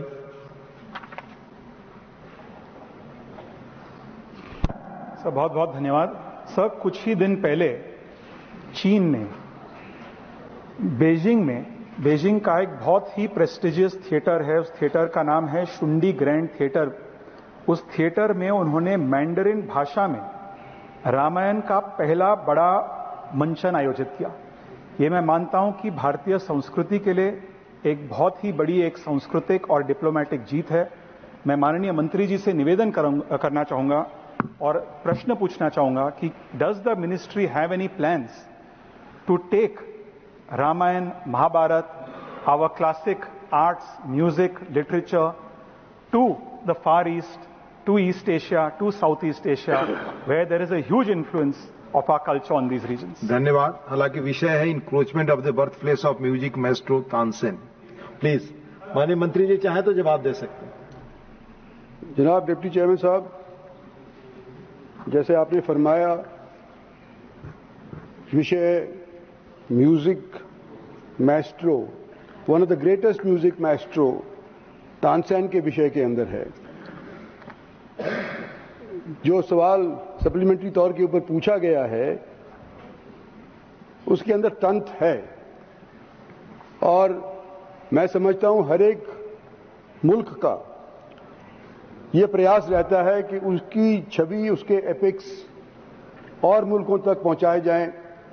किस जरिए पहुंचाए जाएं उसके ऊपर विचार किया जा सकता है, लेकिन पहुंचाने की आवश्यकता मैं समझता हूं कि आज की सरकार के अंदर, नरेंद्र भाई मोदी की सरकार के अंदर इसको प्राथमिकता दी जाती है और आपका अच्छा सुझाव है, इसको हम कंसीडर जरूर करेंगे। धन्यवाद। डॉक्टर अजीत गोपछड़े जी, विषय मैंने आपको बता दिया क्या सवाल? हाँ, इसी से संबंध है क्योंकि हिंदुस्तान की संस्कृति पे आक्रमण हो रहा है, उसी के बारे में बता रहा हूं। माननीय सभापति महोदय, आपके माध्यम से हमारे हिंदुस्तान की संस्कृति पर एक आक्रमण अभी हो रहा है। पॉडकास्ट और सोशल मीडिया के माध्यम से सवाल कुछ और है। नहीं, वही है विषय नहीं, बिल्कुल नहीं। एक ये युवक और युवती के ऊपर एक सांस्कृतिक सवाल है encroachment of the birth place of music कार्यक्रम में हमारे माता पिता के बारे में गलत कहा जा रहा है। नहीं जाएगा, वो रिकॉर्ड पे नहीं जाएगा। आता है नहीं जाएगा रिकॉर्ड पे। क्वेश्चन नंबर 95 बैठ जाए आप, रिकॉर्ड पे नहीं जाएगा, आक्रमण हो जाएगा। Please take your seat. Question number 95 माननीय श्री राजीव शुक्ल नॉट प्रेजेंट। माननीय मंत्री ji. Statement is laid on the table of the House. First supplementary माननीय Sujit Kumar ji. Chairman sir, since the 1950s, China has been illegally squatting on 36,000 square kilometers of our land in Aksai Chin. Largely sir, because of the incompetence and ineptitude handling of the government of the day and the then Prime Minister. Sir, but because Aksai Chin is an integral part of India, we show it now on maps. And Bangladesh also has been showing both Aksai Chin and Arunachal in its map since 1971. But recently, sir, Chinese government has asked Bangladesh not to show Aksai Chin and Arunachal in its map. So, sir, is the ministry going to do something about it? And this has happened after the change of government in Bangladesh. So, sir, we should intervene and tell Bangladesh government in no uncertain terms that they cannot do so. Will the ministry elaborate? Thank you. Mani Mantri. Thank you, sir. So, the honourable members raised a very old issue. So, with the recent change in the political dispensation in Bangladesh, We are aware of the, we are taking full cognizance and we are keeping full watch on the developments there. And we take all possible measures to safeguard our security and national integrity and our national borders. So regarding the matter which the honorable members raised, so this is a matter which is not really very relevant to the question that was asked. So the question deals with the growing influence of China in our neighboring countries and what we are doing to counteract it. So this is a particular matter related to the Home Ministry, related to the Defense Ministry and the Home Ministry. So I would seek a protection regarding this question. And so I would assure the honourable member that any further details that he wants can be required from the Thank you, Honourable Minister. Honourable Minister has committed, he will give you the Mani Shri Milind Devda ji. Sir, thank you, sir. Thank you for indulging me and giving me the time. This time my question is more specific, relating to the topic. On the topic. So the question is about China's influence on India's friendly countries. One issue we should keep in mind, my young friends who are MOSs in this ministry, is that after Donald Trump became president of the US, there is a move to shut down an organization called USAID, which provides assistance to many countries, especially in the global south. With the collapse of USAID's funds to the global south, especially Southeast Asia and other regions, where India enjoys very good relations, before anyone else fills up that vacuum, it would be a good idea if the government increases its developmental assistance from India to ensure that no hostile country towards India fills up that vacuum. Thank you. So, regarding our neighborhood countries, we have established a very comprehensive and well-oiled mechanisms for bilateral engagements with all our partner countries. And, sir, our foreign policy is also multi-dimensional, omnidirectional approach under the Honorable Prime Minister's guidance of following our ancient custom of Vasudhaiva Kutumbakam. So we have, our priority remains that providing of development assistance and capacity building as per the needs of the aspirations of neighbors remains the highlight of our policy of neighborhood first. So, under BIMSTEC, we have hosted disaster management exercises, centers for weather, climate and energy, and also provided a number of capacity building supports. So we continue to support our neighbors in their development needs and capacity building, and continue to bolster our trade and economic ties. And regardless of the change in the situation in the world, we will continue to maintain our relations, and we continue to accord the highest priority to our relations with our neighbors. Thank you. Third supplementary, Dr. M. Thambidurai. Just I want to know from the Honorable Minister, through you, sir, China is not only encroaching the Indian economy for marketing their products. And also, sir, I want to know from the Honorable Minister, the relationship which we are whether we are having good relations. We got Sri Lanka is the one of the issue, neighboring country. Now the new government has come over in Sri Lanka. The Sri Lanka president came and met our Prime Minister also here and went to China also. When in these circumstances, there is already we are facing lot of problem, Kachetu issue and fishermen issue, suffering that. Whether China is going to go on influencing Sri Lanka, then what are the actions now the central government is taking to protect our fishermen and our Indian interest when Sri Lanka is making any problem for that? Because the relationship between China and Sri Lanka is going very high. It is a threatening to Indian thing for our Tamil people also. What is the Honorable Minister they are going to take? Just want to. So I'd like to reiterate that India's relationships with our neighboring countries are based on historical ties, culture exchanges, people-to-people contact, and old and ancient trade routes.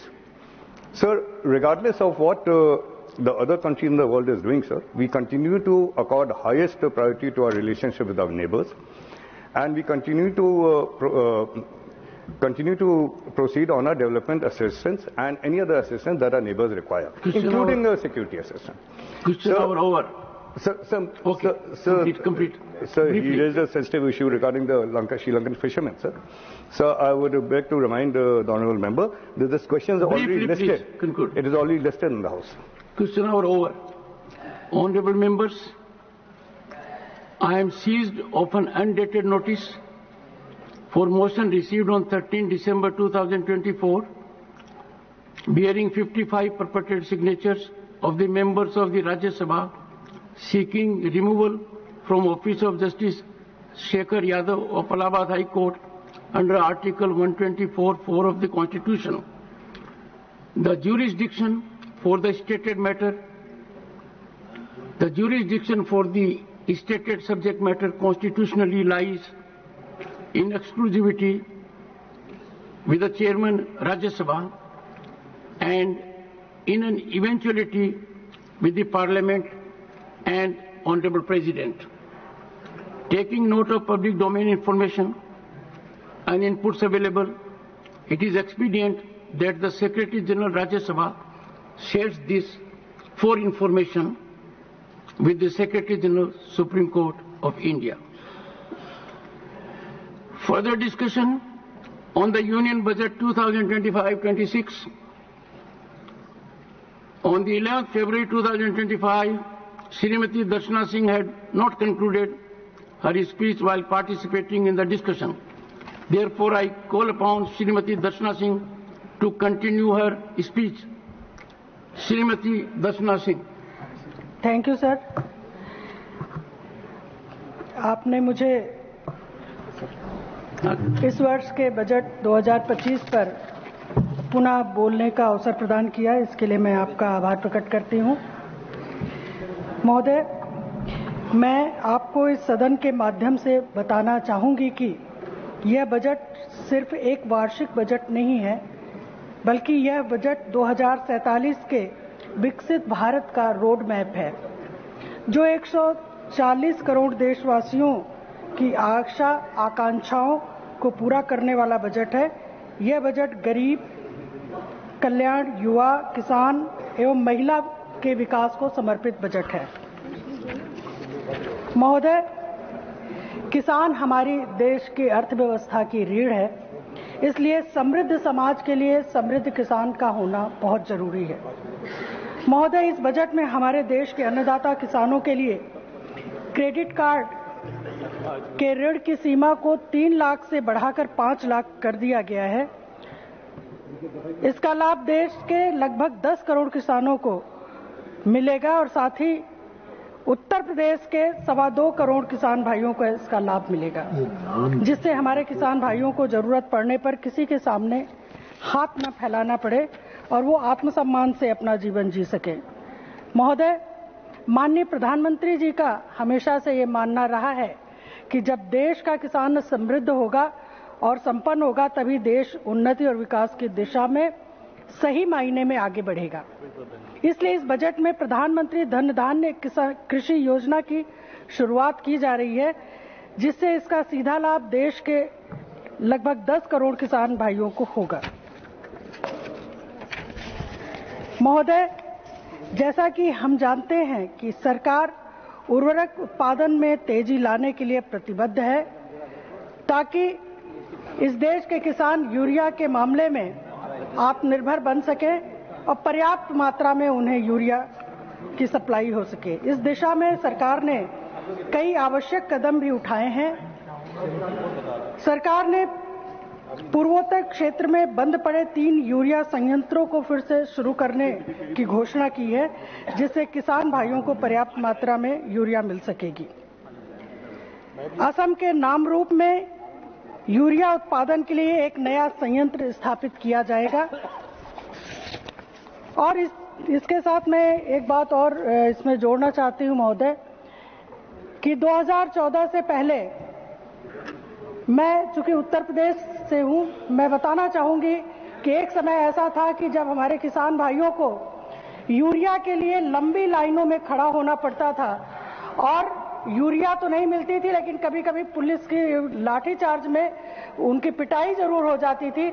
इस तरह का जो माहौल था, इससे इस देश के किसानों को निकालने के लिए प्रधानमंत्री जी ने इस तरह की योजनाएं बनाई। महोदय, सरकार ने अर्थव्यवस्था की सबसे महत्वपूर्ण कड़ी मध्य वर्ग की आर्थिक योजना सुदृढ़ करने के उद्देश्य से उनके 12 लाख तक की आय को टैक्स फ्री करने का काम किया है, जिससे मध्यम वर्ग के हाथ में पर्याप्त धन होगा और उनकी जो परचेजिंग पावर है वो बढ़ेगी और देश की अर्थव्यवस्था मजबूत होगी। महोदय, इस बजट में माननीय प्रधानमंत्री जी के नेतृत्व में सरकार ने वरिष्ठ नागरिकों को टैक्स में राहत देने का ऐलान किया है। अब वरिष्ठ नागरिकों को मिलने वाले ब्याज पर टैक्स छूट की सीमा 50,000 रुपए से बढ़ाकर 1 लाख रुपए कर दी गई है। इससे सीनियर सिटीजन को ज्यादा बचत करने में मदद मिलेगी और उनकी आर्थिक स्थिति मजबूत होगी। महोदय, इस बजट में माननीय प्रधानमंत्री जी के नेतृत्व में सरकार ने देश के युवाओं को आत्मनिर्भर बनाने और रोजगार के नए अवसर देने के लिए कई अहम कदम उठाए हैं।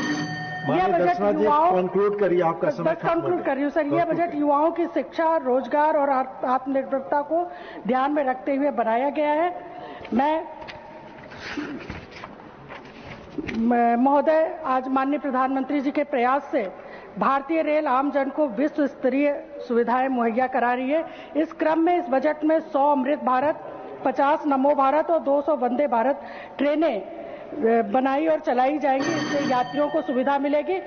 बस मैं अपनी एक बात और कहते हुए कंक्लूड कर रही हूँ महोदय, माननीय वित्त मंत्री निर्मला सीतारमण जी ने लगातार 8वीं बार बजट पेश किया है। मैं इसके लिए माननीय वित्त मंत्री जी को बहुत बहुत बधाई और शुभकामना देती हूँ। साथ ही मैं आदरणीय प्रधानमंत्री जी का आभार प्रकट करती हूँ कि जिनके नेतृत्व में 2047 के विकसित भारत के विजन को मजबूती देने वाला बजट पेश हुआ है। बहुत बहुत धन्यवाद। माननीय श्री इमरान प्रतापगढ़ी जी, 15 मिनट। धन्यवाद सभापति महोदय। कभी सुदामा पांडे धूमिल जी ने कहा था कि एक आदमी रोटी बेलता है, एक आदमी रोटी खाता है, एक तीसरा आदमी भी है जो न रोटी बेलता है न रोटी खाता है, वो सिर्फ रोटी से खेलता है। वो तीसरा आदमी कौन है? मेरे देश की संसद मौन है। सभापति महोदय, वो भी क्या दिन थे जब संसद में देश का बजट पेश होता था तो देश की सड़कें ठहर जाया करती थीं। रेल बजट पेश होता था तो लोगों की उम्मीदें रेल के डिब्बों की तरह पटरियों पर दौड़ने लगती थीं। पूरा देश धड़कने रोक करके वित्त मंत्री और रेल मंत्री को सुना करता था। अफसोस, अब बजट पेश हो जाता है, मीडिया चैनल सरकार का महिमा मंडन करते हैं और बेचारी जनता के आंकड़ों के शब्दजाल में उलझी महीनों आती है कि उसका तो फिर से कट गया। सभापति महोदय, पिछले 2 साल अमृतकालीन बजट पेश किए गए और इस बार एक नई शब्दावली गढ़ी गई है, तुष्टीकरण बनाम संतुष्टीकरण का बजट। सभापति महोदय, सुनने में कितना अलंकारिक लगता है ये शब्द। सोच रहा हूं देश की वित्त मंत्री और प्रधानमंत्री जी से पूछूं कि आखिर किसकी संतुष्टि? जिस बजट में मनरेगा के लिए 1 रुपए की बढ़ोतरी ना हो, वही पुराना 86,000 करोड़, जबकि पहले ही 9,754 करोड़ का घाटा हो, जिस मनरेगा से करोड़ों मजदूरों के घर में चूल्हा जलता हो, उस मनरेगा में काम करने वाले गरीब मजदूरों के लिए अगर आपके खजाने से 1 रुपया भी इजाफी नहीं निकल सका तो भला कौन संतुष्ट हुआ साहब? इस देश का गरीब मजदूर या आपके उद्योगपति दोस्त? वो जो महाराष्ट्र में लोकसभा और विधानसभा के बीच में 40 लाख मतदाता बढ़ाए गए थे, अरे उन्हीं के लिए मनरेगा का थोड़ा सा बजट बढ़ा देते। क्या उसमें मनरेगा का एक भी मजदूर नहीं था 40 लाख लोगों में? सारे के सारे 12 लाख की छूट वाले से आगे के लोग थे। सभापति महोदय, कल जब वित्त मंत्री जी देश की संसद में भाषण दे रही थी तो वहां मुंबई में कोई गरीब इंसान जब अपनी जेब टटोल करके अपनी मोटरसाइकिल में 1 लीटर पेट्रोल भरवा रहा था तो उस पेट्रोल की कीमत थी 103 रुपया प्रति लीटर। आखिर इतना महंगा पेट्रोल डीजल खरीद के कौन संतुष्ट हो रहा है? इस देश के गरीब लोग या फिर सरकार के चहेते धन्ना सेठ? सभापति महोदय, वित्त मंत्री जी इस बजट को मध्यम वर्ग को संतुष्ट करने वाला बजट बता रही हैं।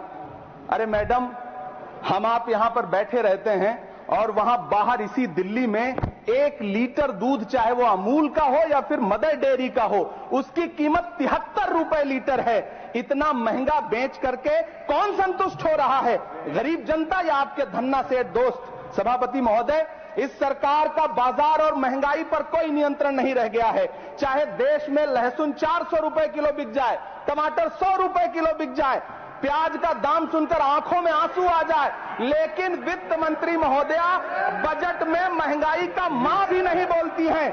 बच्चों की किताब और पेंसिल तक पर टैक्स लगाने वाले सरकार से मैं पूछना चाहता हूं कि आप मध्यम वर्ग का हितैषी बताते हैं, खुद को तो शर्म नहीं आती है? खुद को धार्मिक कहने वाली सरकार भगवान श्री कृष्ण के प्रिय खाद्य पदार्थों दही और मक्खन तक पर जीएसटी लगाती है और बात करती है मध्यम वर्ग की हिमायती होने की। जिंदा रहते हुए जनता से हर चीज पर टैक्स वसूलने वाली यह सरकार कम से कम मरने पर तो लोगों को बख्श देती, लेकिन नहीं, वहां भी लूटना है। अंतिम संस्कार के सामान, अगरबत्ती, धूप बत्ती, केवड़ा जल, चंदन पाउडर, जौ, बताशा, काला तिल, पंचरत्न, कपूर और कफन तक पर टैक्स लेने वाली यह सरकार किस मुंह से खुद को मध्यम वर्ग का हितैषी बताती है? कौन सी संतुष्टि, किसकी संतुष्टि? कदम कदम पर टैक्स देकर लूटने वाली जनता की, या फिर जनता से टैक्स वसूल करके धन्ना सेठों का खजाना भरने वाली सरकार की? किसकी संतुष्टि? सभापति महोदय, 18 अगस्त 2015 आरा का बिहार का ऐतिहासिक मैदान, सजा हुआ मंच, हजारों की भीड़ और सामने खड़े हुए देश के प्रधानमंत्री का भाषण। बिहार के भाइयों बहनों, आज मैं बिहार के लिए पैकेज की घोषणा कर रहा हूं। 50,000 करोड़ कर दूं कि ज्यादा कर दूं? अखिलेश भाई, 60,000 करोड़ कर दूं कि ज्यादा कर दूं? 70,000 करोड़ कर दूं कि ज्यादा कर दूं? 80,000 करोड़ कर दूं कि ज्यादा कर दूं? चलो, मैं बिहार को 1.25 लाख करोड़ का पैकेज दे रहा हूं। 10 साल हो गए सभापति महोदय, वही ढाक के 3 पात। बिहार आज भी विकास की बाट जो रहा है। भाषण आज भी प्रधानमंत्री जी के यूट्यूब चैनल पर सुना जा सकता है। जो झूठ बोल के करता है मुतमईन सबको, वो झूठ बोल के खुद मुतमईन नहीं होता। सभापति महोदय, ये तो राहुल जी का असर है। कौन सा शब्द सर, कौन सा शब्द? झूठ। ठीक है सर, मिथ्या बोल करके, जो मिथ्या बोल के करता है मुतमईन सबको, वो मिथ्या बोल के खुद मुतमईन नहीं होता। ये राहुल जी का असर है। जो मखाना बोर्ड की घोषणा हुई, अखिलेश जी आपको याद होगा, भारत जोड़ो न्याय यात्रा में 30 जनवरी 2024 को बिहार के रंगभूमि मैदान में राहुल गांधी जी का पूर्णिया में भाषण था और उसमें मखाना को लेकर उन्होंने आवाज उठाई थी। ये उनका असर है कि आपको मखाना बोर्ड बनाना पड़ा, वरना तो आप मैखाना बोर्ड बनाने वाले लोग हैं। सभापति महोदय, बिहार को झूठे पैकेज और चुनावी दिलासे देना बंद करिए। आज भी जब कोसी में बाढ़ आती है तो पूरा सीमांचल बर्बाद हो जाता है। मैंने उस तबाही को अपनी आंखों से देखा है। 2016-17 की बाढ़ में अपने इन्हीं हाथों से राहत सामग्री बांटी है मैंने। अगर सच में बिहार के लिए कुछ करना चाहते हैं तो बिहार को बाढ़ से बचाने का प्रबंध करिए। पूर्णिया एयरपोर्ट 10 साल से बाट जो रहा है, घोषणा 2014 में हुई, बन के आज तक तैयार नहीं हुआ। अलीगढ़ मुस्लिम विश्वविद्यालय का किशनगंज सेंटर बजट के अभाव में दम तोड़ता जा रहा है। मैंने पिछले बजट सत्र में भी आवाज उठाई थी। आज फिर वित्त मंत्री जी से अनुरोध करना चाहता हूं, दामन फैला करके, कि अलीगढ़ मुस्लिम विश्वविद्यालय का किशनगंज सेंटर बन जाने दीजिए। आखिर कौन सी नफरत है? ये मुल्क हमारा भी है। इस मुल्क की मिट्टी में हमारा भी खून पसीना शामिल है। हमसे इतनी भी क्या नफरत? रिश्तों की ये नाजुक डोरें तोड़ी थोड़ी जाती हैं। अपनी आंखें दुखती हो तो फोड़ी थोड़ी जाती हैं। सभापति महोदय, अल्पसंख्यक मंत्रालय का बजट काटकर मौलाना आजाद नेशनल फेलोशिप बंद कर देना, प्री मैट्रिक स्कॉलरशिप बंद कर देना, नई मंजिल योजना बंद करना, धरोहर योजना बंद करना। 2024-25 के बजट में माइनॉरिटी मिनिस्ट्री के लिए 3,183 करोड़ रुपए की घोषणा हुई, लेकिन देश को हैरत होगी कि बाद में समीक्षा करके लगभग आधा कर दिया गया, 1,868 करोड़ रुपए। मुझे सरकार से पूछना है कि कौन संतुष्ट हुआ? इस देश का अल्पसंख्यक संतुष्ट हुआ है या आप संतुष्ट हुए? किसका संतुष्टिकरण? सभापति महोदय, मैं प्रधानमंत्री जी से कहना चाहता हूं कि आप ही ने 1 मार्च 2018 को किंग अब्दुल्ला को, जॉर्डन के किंग अब्दुल्ला को मेहमान बना करके इसी दिल्ली में एक कॉन्फ्रेंस में कहा था कि मैं मुसलमानों के एक हाथ में कंप्यूटर और दूसरे हाथ में कुरान देना चाहता हूं। कंप्यूटर देने की बात तो छोड़िए, पढ़ाई के लिए जो स्कॉलरशिप मिल रही थी उसको भी छीन लिया आपने। किसको संतुष्ट करने के लिए? हम समझते हैं इस साजिश को। आप माइनॉरिटी मिनिस्ट्री का बजट काटते काटते एक दिन मिनिस्ट्री को ही बंद कर देना चाहते हैं। वो जहर देता तो सबकी नजर में आ जाता, सो ये किया कि हमें वक्त पर दवाएं न दी। सभापति महोदय, मैं तो वित्त मंत्री जी से पूछना चाहता हूं आपके माध्यम से कि शायद आपको पता ही नहीं है कि गृहस्थी चलाने वाली एक गृहिणी की मुश्किलें क्या क्या होती हैं। आपने कभी सोचा भी नहीं होगा कि जब वो किचन में सब्जी बनाने के लिए कड़ाई में तेल डालती है तो उसके साथ उसके आंसू भी गिरते हैं। सभापति महोदय, शायद उन्हें पता भी ना हो कि एक छोटी सी गाड़ी और एक छोटे से फ्लैट का ईएमआई भरने के बाद इस देश का एक गरीब इंसान जब अपने बच्चों की फीस भरने के बारे में सोचता है तो उसे कितनी खुशियों का गला घोंटना पड़ता है। शायद उनको पता भी नहीं है कि फसल बेच करके बिटिया की शादी का सपना सजाने वाला किसान जब अपनी फसल बर्बाद देखता है तो कितनी रातें सो भी नहीं पाता है। सभापति महोदय, शायद वो कभी इस पीड़ा को समझ ही नहीं पाएंगी कि परिवार के किसी एक सदस्य को कैंसर जैसी बीमारी हो जाए तो घर और जमीनें गिरवी रख उठती हैं लेकिन इलाज नहीं हो पाता। सभापति महोदय, इसी देश की संसद में कभी स्वर्गीय सुषमा स्वराज जी ने कहा था कि जब देश की करेंसी गिरती है तब देश की प्रतिष्ठा गिरती है। एक तरफ कोलंबिया जैसा छोटा सा देश और उसके प्रधानमंत्री गुस्तावो पेत्रो खड़े हैं जो कोलंबिया के नागरिकों को हथकड़ी लगाकर लाने वाले जहाज को अमेरिका बैरंग वापस लौटा दे रहे हैं, और दूसरी तरफ हमारे प्रधानमंत्री जी खड़े हैं जो बेड़ी और हथकड़ी लगा करके लाए गए बेटों के अपमान पर एक शब्द नहीं बोल रहे। सभापति महोदय, मैं इतिहास के पन्ने पलट रहा हूं, मुझे दो किरदार याद आ रहे हैं। एक तरफ निक्सन के 7वें बेड़े की धमकियों के सामने लोहे की तरह अडिग इंदिरा गांधी खड़ी हैं, तो दूसरी तरफ खुद ही नमस्ते ट्रंप का नारा लगाते हुए प्रधानमंत्री जी खड़े हैं। मेरे कानों में सुषमा स्वराज जी की आवाज गूंज रही है। बहुत कम बोलने वाले डॉक्टर मनमोहन सिंह ने बहुत ज्यादा बोलने वाले प्रधानमंत्री जी को जब देश की बागडोर सौंपी थी तो $1.58 का था, आज 85 से 87 के बीच में झूल रहा है। इन दिनों रुपए की अहमियत गिरती है तो न तो देश की प्रतिष्ठा गिरती है न प्रधानमंत्री की गरिमा। जिस देश में 80 करोड़ लोगों को 5 किलो राशन के लिए कतारों में लगना पड़ता हो, उस देश में यह सरकार 12 लाख तक के टैक्स न लेने के लिए अपनी पीठ थपथपा रही है। हुकूमत इस कदर आवाम पर एहसान करती है, ये आंखें छीनती है और चश्मे दान करती है।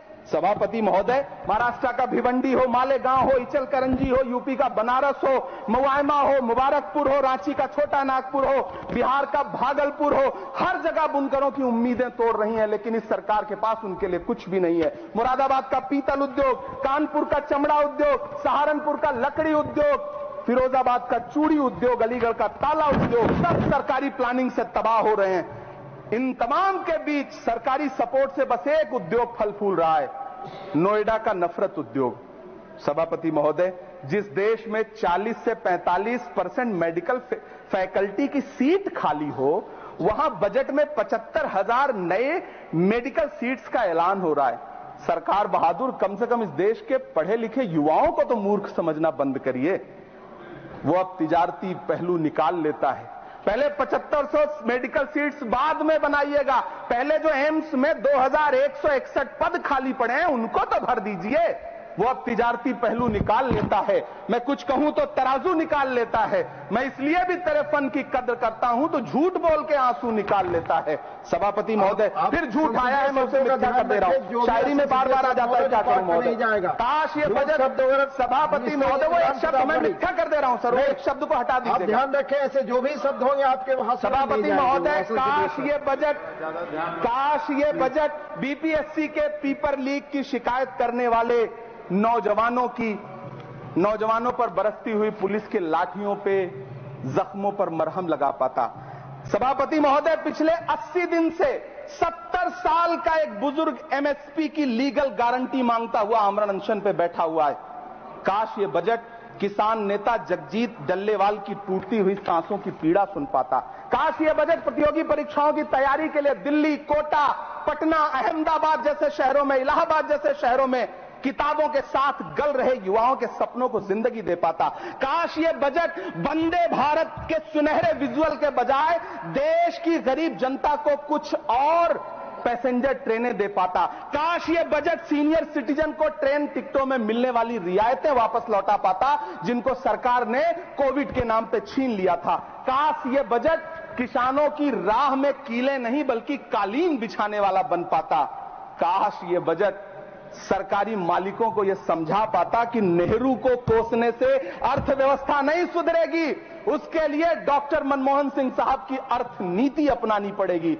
पिछले 11 साल से नेहरू जी को कोस रहे हैं, आखिर कब तक कोसिएगा? थोड़ा पंडित नेहरू जी के बारे में पढ़िए, तब पता चले कि पंडित नेहरू की शख्सियत का नाम है। दुनिया का पहला ऐसा राजनेता जिसने अपनी जिंदगी की आजादी के लिए, देश की आजादी के लिए 3259 दिन अंग्रेजों की जेल में बिताए। पंडित नेहरू एक ऐसे महान शख्स जिनके पिता पंडित मोतीलाल नेहरू, जिनकी बहन विजय लक्ष्मी पंडित, जिनके बहनोई पंडित रंजीत सीताराम, जिनकी बेटी इंदिरा गांधी, जिनके दामाद फिरोज गांधी, सब ने अंग्रेजों से लड़ते हुए स्वतंत्रता आंदोलन में जेल काटी। आप किस मुंह से उनकी लकीर छोटी करने की बात करते हैं? नहीं कर पाइएगा, 7 जन्मों में नहीं कर पाइएगा, क्योंकि जिस्म की मौत कोई मौत नहीं होती है। जिस्म मिट जाने से इंसान नहीं मर जाते, धड़कने रुकने से अरमान नहीं मर जाते, सांसें थम जाने से ऐलान नहीं मर जाते। जिस्म की मौत कोई मौत नहीं होती है। सभापति महोदय, मैं आपके सामने खड़ा होकर के एक बहुत छोटी सी कहानी सुनाना चाहता हूं कि महान बादशाह सिकंदर ने जब यूनान फतेह किया तो जीत का जश्न मनाने के लिए शहर की सड़कों पर निकला। तो उसने देखा कि पूरा शहर तो जश्न मना रहा है, एक फकीर सड़क के किनारे चादर तान के सो रहा है। सिकंदर को गुस्सा आया, घोड़े से उतरा, उस फकीर के पास गया और उसे सोता देख करके उसे जोर की एक लात मारी और लात मार के कहा कि क्यों रे फकीर, मैंने यूनान फतेह कर लिया, लोग जश्न मना रहे हैं और तू सो रहा है। उस फकीर ने उन्नीदी आंखों से सिकंदर को देखा और देख करके कहा कि शहर जीतना बादशाहों का काम है, लेकिन लात मारना तो गधे का काम है। सभापति महोदय, गरीब जनता को लात मारना बंद करिए। ये अमीरों के लिए बनाया गया बजट है, ये निराशाजनक बजट है। हम अमृतकाल सुनते आ रहे थे, ये अमृतकाल इतनी जल्दी समाप्त हो गया कि अब अमृतकाल का कोई नाम तक नहीं लेना चाहता है। इसलिए मैं इस सदन में खड़ा होकर के देश की वित्त मंत्री महोदया से कहना चाहता हूं कि आपने अल्पसंख्यकों के बजट में जो कटौती की है उसको बहाल करिए। आपने मनरेगा को जो स्थिर रखा है उसका घाटा 9,754 करोड़ है, कम से कम उतना बढ़ा करके फिर से उसे बहाल करिए। नौजवानों के लिए रोजगार दीजिए, किसानों को एमएसपी की लीगल गारंटी दीजिए। यही मैं आपसे अपील कर रहा हूं। धन्यवाद सर, आपने इतना जो समय दिया उसके लिए शुक्रिया। माननीय श्री बाल योगी उमेश नाथ, माननीय श्री बाल योगी उमेश नाथ। मैं उधर आ लूं। माननीय सभापति जी, 10 मिनट। राष्ट्रपति जी के अभिभाषण पर आपने मुझे बोलने का अवसर प्रदान किया, इसके लिए धन्यवाद। माननीय प्रधानमंत्री जी और राष्ट्रपति जी के बहुत ऊंचे विचार और ऊंची सोच के माध्यम से राष्ट्रपति जी का भाषण बहुत संतुलित और बहुत व्यवस्थित है। भारत की विकास यात्रा और अमृतकाल को अभूतपूर्व उपलब्धियां प्राप्त हुई है। हम ये मान के चलते हैं कि इस देश में बहुत लंबे समय से धारा 370 भी चल रही थी और उससे लाखों की तादाद में लोग जूझ रहे थे। इधर श्री राम जन्मभूमि जो पिछले 1000 साल की समस्या थी, उसका समाधान होने में बहुत विलंब हुआ और उसमें 500 साल तक इस देश के ऋषि मुनियों ने संघर्ष किया और वो संघर्ष का काल पूर्ण हुआ और इस देश में निरंतर इंफ्रास्ट्रक्चर के माध्यम से बहुत सारे रोड बने, कई पुल बने और उसमें अयोध्या तक जाने के लिए लाखों लोगों को खूब सारी सुविधा हुई। माननीय प्रधानमंत्री जी के किसान सम्मान निधि के तहत करोड़ों किसानों को पिछले महीने लगभग 4,41,00,000 रुपए की राशि का भुगतान भी हुआ। माननीय प्रधानमंत्री आवास योजना का विस्तार करते हुए 3 करोड़ अतिरिक्त परिवारों को नए घर देने का निर्णय लिया गया।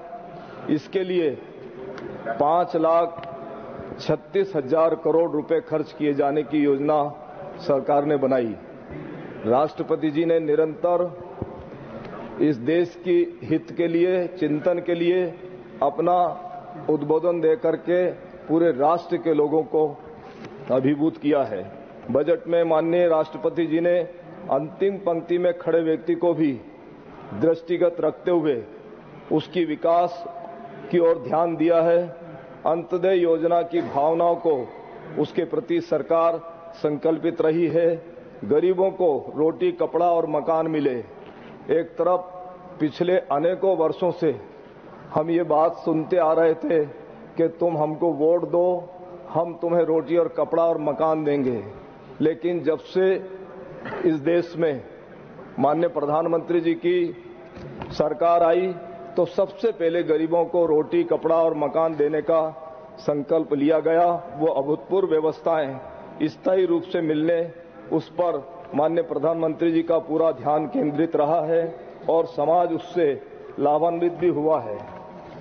इन्हीं मूलभूत योजनाओं की वजह से देश में 70 वर्षों के बाद प्रत्येक नागरिक को ऐसा लग रहा है कि चाहे वह गाड़ी चलाने वाला हो, चाहे जूते पर पॉलिश करने वाला हो, चाहे भिक्षावृत्ति करने वाला हो, इस देश में माननीय प्रधानमंत्री जी मन, वचन, कर्म से सत्य, धर्म और अहिंसा के साथ चल करके भारत के विकास में हम सबको साथ लेकर चलने का जो संकल्प लिया है वो बहुत ही सराहनीय है।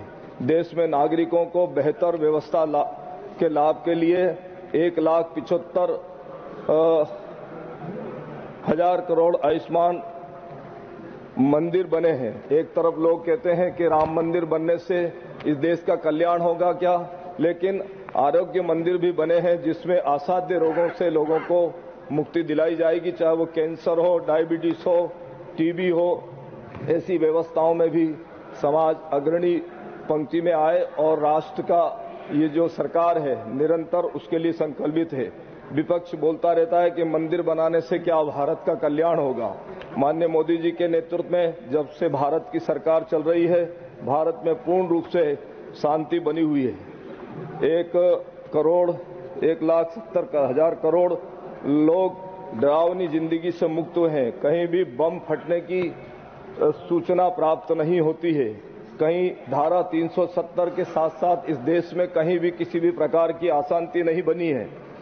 आज इस देश में सब लोग बहुत अमन और चैन से जी रहे हैं। माननीय राष्ट्रपति जी ने अपने अभिभाषण में सभी लोगों के जीवन के लिए ध्यान दिया है, लेकिन कुछ लोग उनकी राजनीतिक से प्रेरित बजट बता रहे हैं, जबकि बजट में सभी बातें ऑथेंटिक है, बकवास नहीं है। भारत में इंफ्रास्ट्रक्चर के माध्यम से पूरे भारत को जोड़ दिया गया है और उधर माननीय मोदी जी का ऊंचा विचार, उनकी ऊंची सोच, उनका ऊंचा चिंतन, सबका साथ, सबका विकास, सबका विश्वास, सभी प्रकार हम सामाजिक समरसता के रूप में देखने को मिल रहा है और जाति, पाति, पंथ, संप्रदाय को एक तरफ रखकर इस देश में सब लोगों के लिए काम हो रहा है। जो काम 70 वर्षों में नहीं हुए वह केवल 10 वर्षों में करके दिखाए हैं।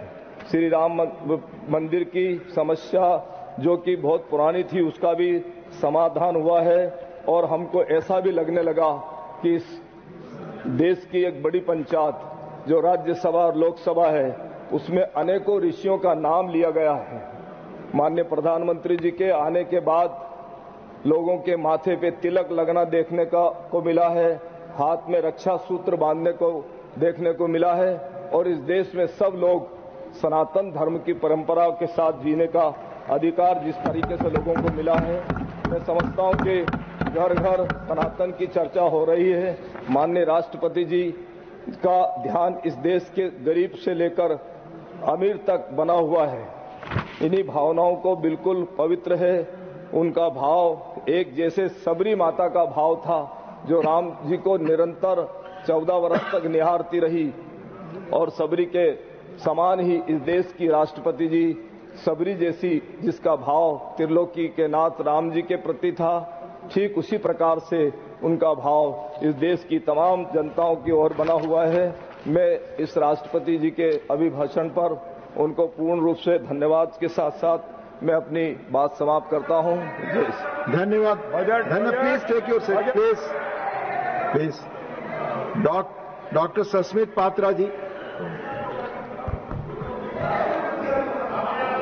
प्लीज आपस में बात नहीं, प्लीज। हाँ, doctor Sasmit Patra. Grateful. Honorable Deputy Chairman, sir.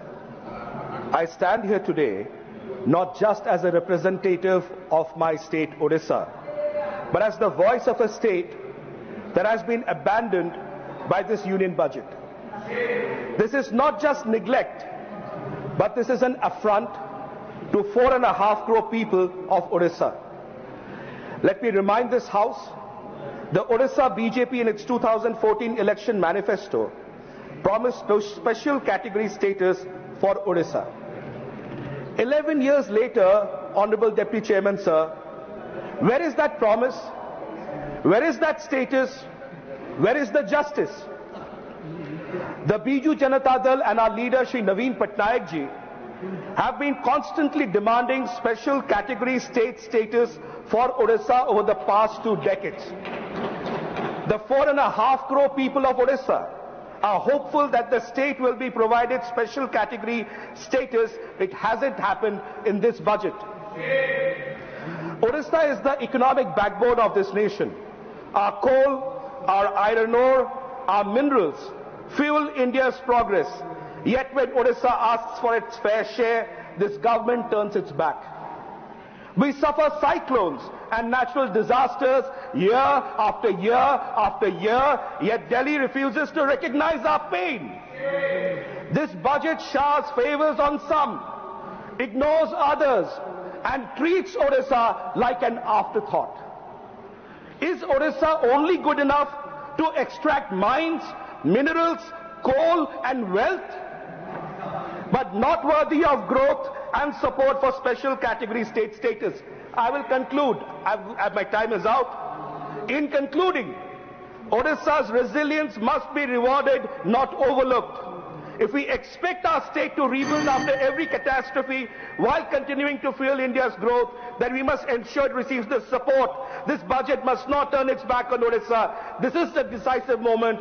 Please provide special category status to Odisha through this budget. Bande Utkal Janani. Thank you. Jai Hind. Thank you, Dr. Sasmit ji. Manya Shri A.D. Singh ji. Manya Shri A.D. Singh, not present. Manya Srimati P.T. Usha, not present. Manya Shri Abdul Wahab ji, not present. Manya Shri Abdul Wahab, not present. Srimati Sangeeta Yadav ji, 5 minutes.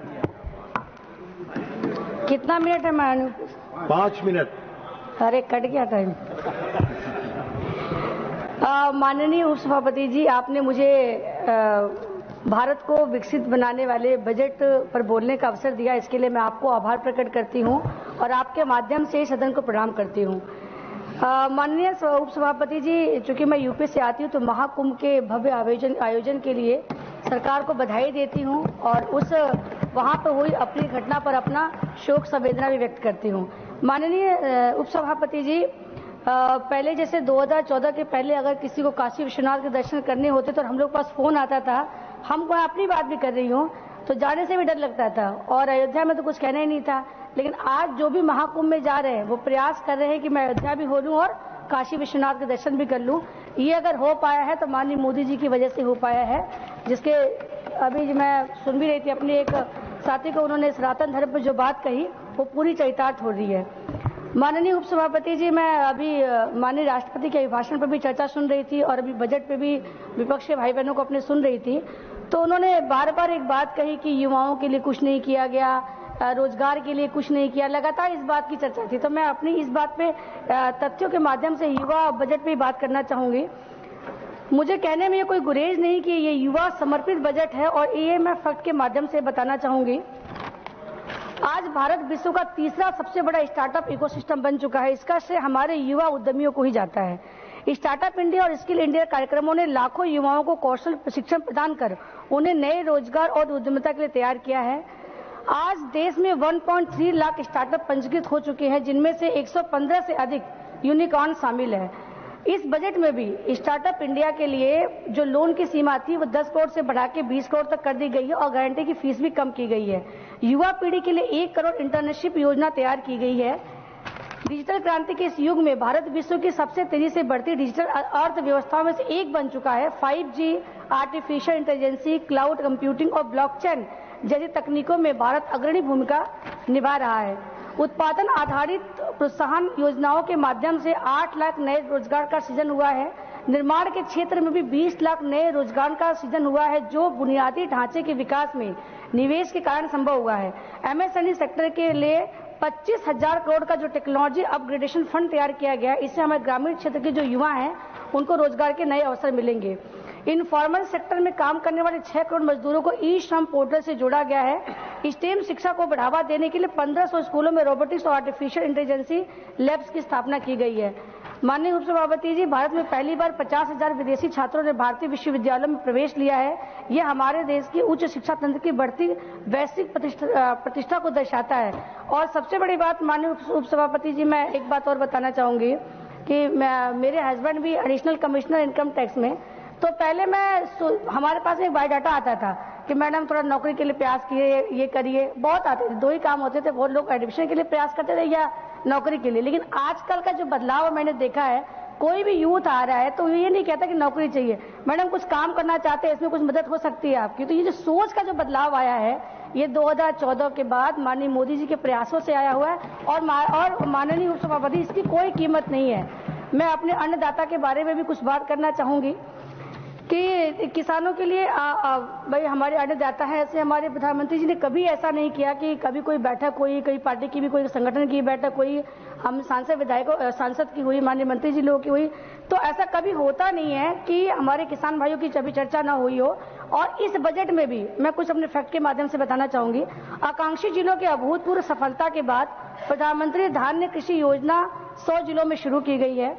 दलहन पर आत्मनिर्भरता के लिए राष्ट्रीय खाद्य तिलहन mission को कार्यान्वित किया जा रहा है। कपास उत्पादन के लिए 5 वर्ष के लिए नया मिशन का आयोजन किया गया है।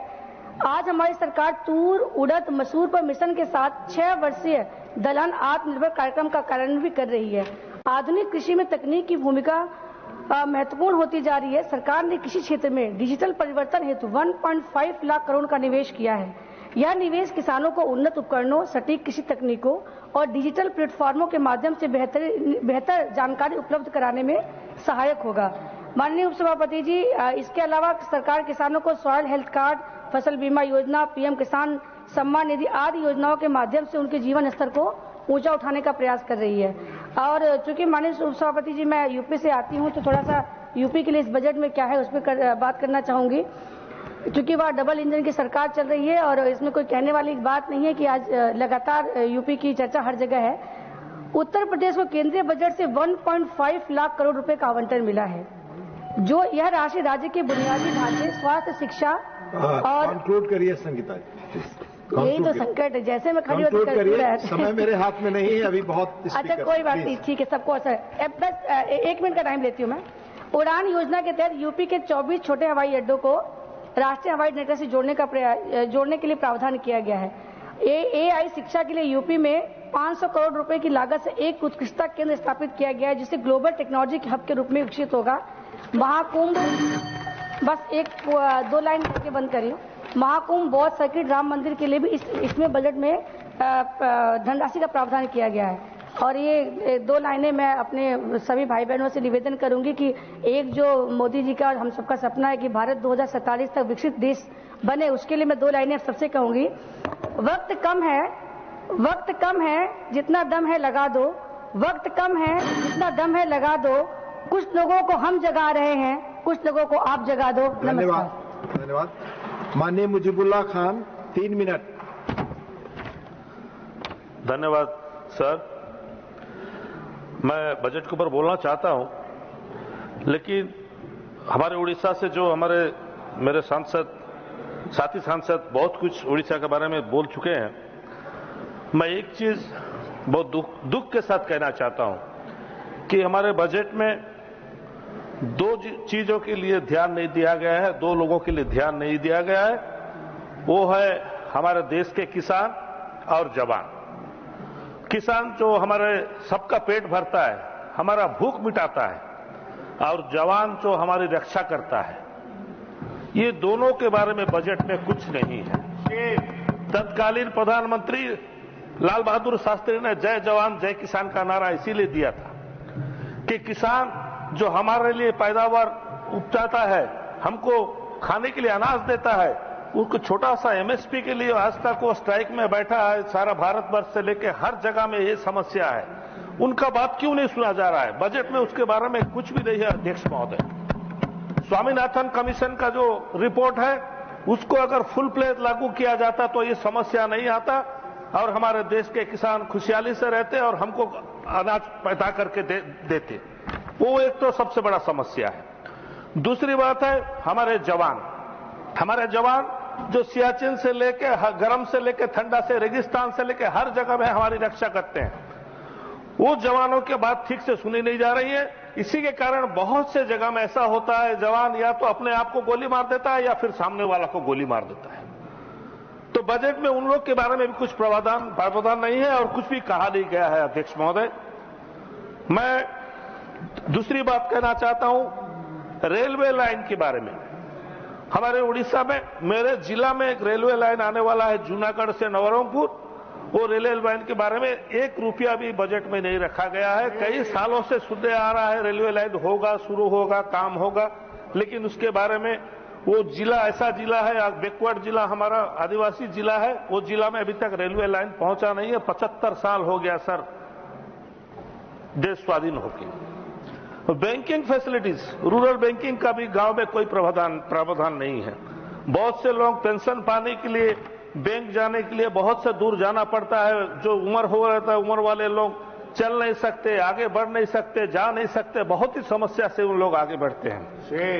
मोबाइल नेटवर्क भी उड़ीसा में बहुत से जगह में ठीक नहीं है, जिसके कारण छोटे बच्चे पढ़ने के लिए आजकल जो ऑनलाइन सिस्टम है उसमें मोबाइल नेटवर्क ढूंढते ढूंढते कोई पहाड़ में कोई झाड़ में चढ़ जाता है। इसके बारे में मेरे तत्कालीन मुख्यमंत्री हमारे नेता नवीन पटनायक कई बार केंद्र सरकार के पास आग्रह किया।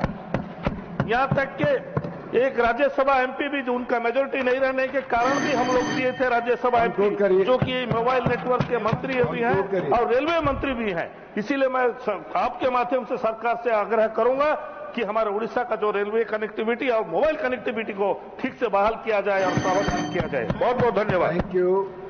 माननीय श्री रामदास अठावले अनुपस्थित। माननीय श्री रामदास अठावले नहीं। डॉक्टर संगीता बलवंत।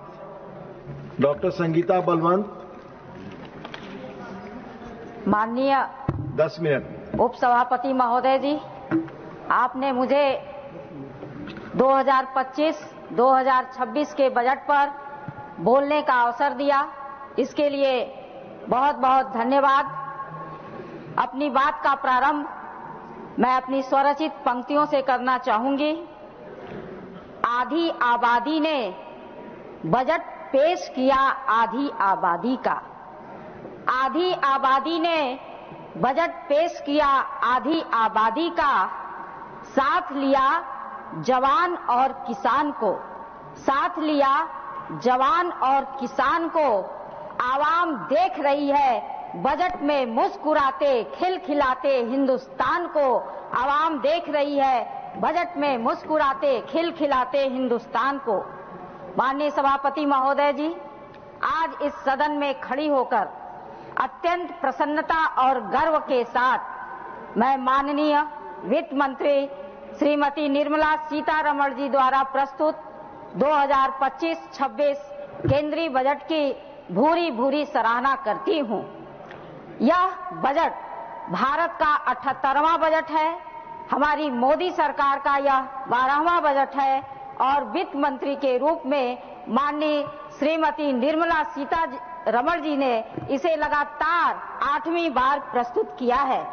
भारत का 50.65 लाख करोड़ का यह बजट केवल एक वित्तीय दस्तावेज नहीं है, बल्कि यह हमारी सरकार की नारी सशक्तिकरण, आत्मनिर्भर युवा, खुशहाल किसान और राष्ट्र के समग्र विकास के प्रति अटूट प्रतिबद्धता का प्रमाण है। माननीय प्रधानमंत्री श्री नरेंद्र मोदी जी के कुशल नेतृत्व में हमारी सरकार ने हमेशा महिलाओं को भारत की विकास यात्रा का केंद्र बिंदु बनाया है।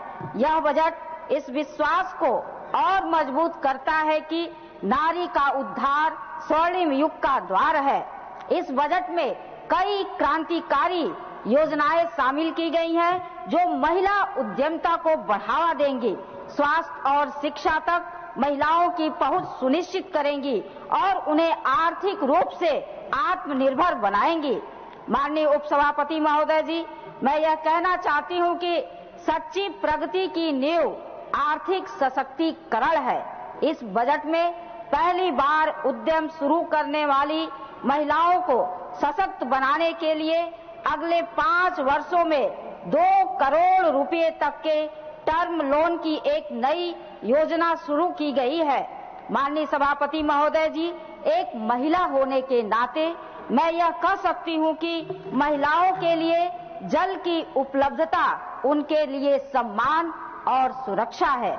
हमारी सरकार में जल जीवन मिशन ने पहले ही 15 करोड़ से अधिक ग्रामीण परिवारों को नल कनेक्शन प्रदान किया है, जिससे महिलाओं पर पानी लाने का बोझ कम हुआ है।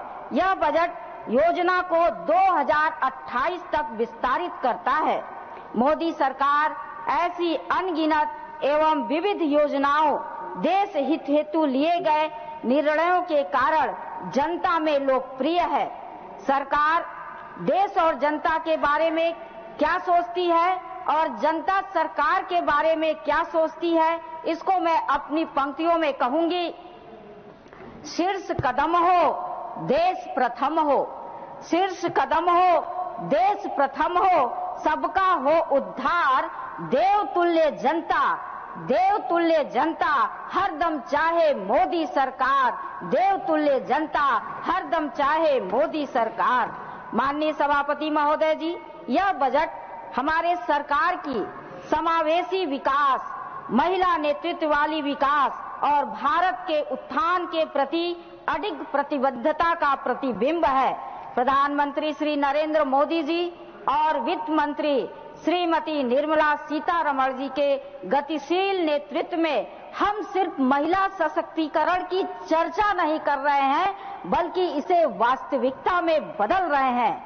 आयुष्मान भारत प्रधानमंत्री जन आरोग्य योजना का बजट 3624.80 करोड़ से बढ़ाकर 4482.90 करोड़ कर दिया गया है, जिससे लाखों महिलाओं को बेहतर स्वास्थ्य सुविधाएं मिलेंगी।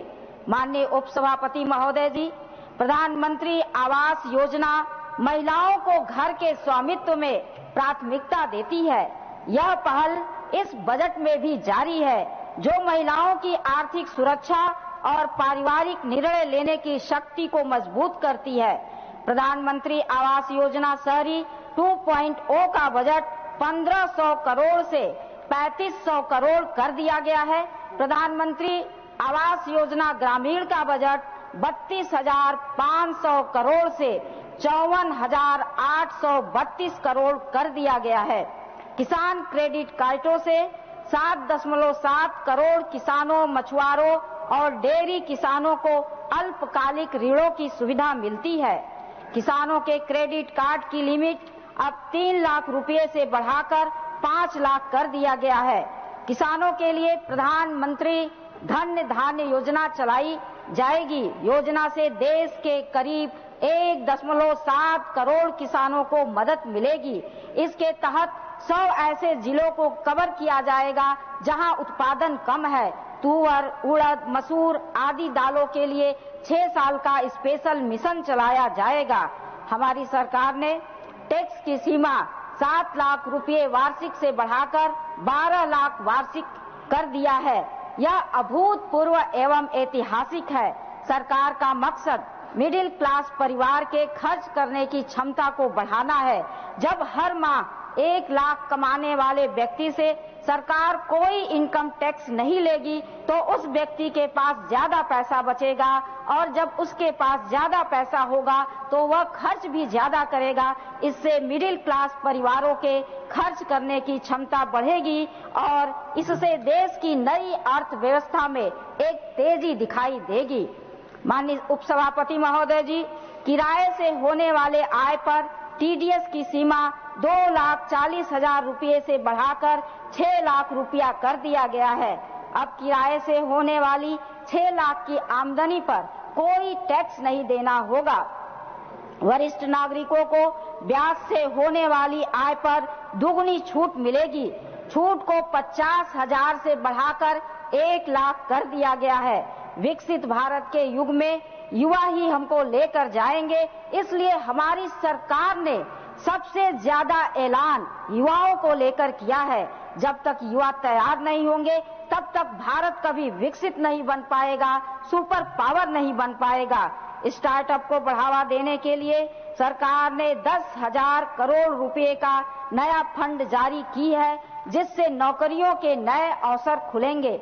माननीय उपसभापति महोदय जी, जिज्ञासा, नवाचार और युवा मस्तिष्कों में वैज्ञानिक सोच को बढ़ावा देने के लिए आगामी 5 वर्षों में सरकारी स्कूलों में 50,000 अटल टिंकरिंग लैब की स्थापना की जाएगी। 23 आईआईटी में विद्यार्थियों की कुल संख्या में 100% की वृद्धि हुई है, जो विगत 10 वर्षों में 65,000 से बढ़कर 1.35 लाख हो गई है।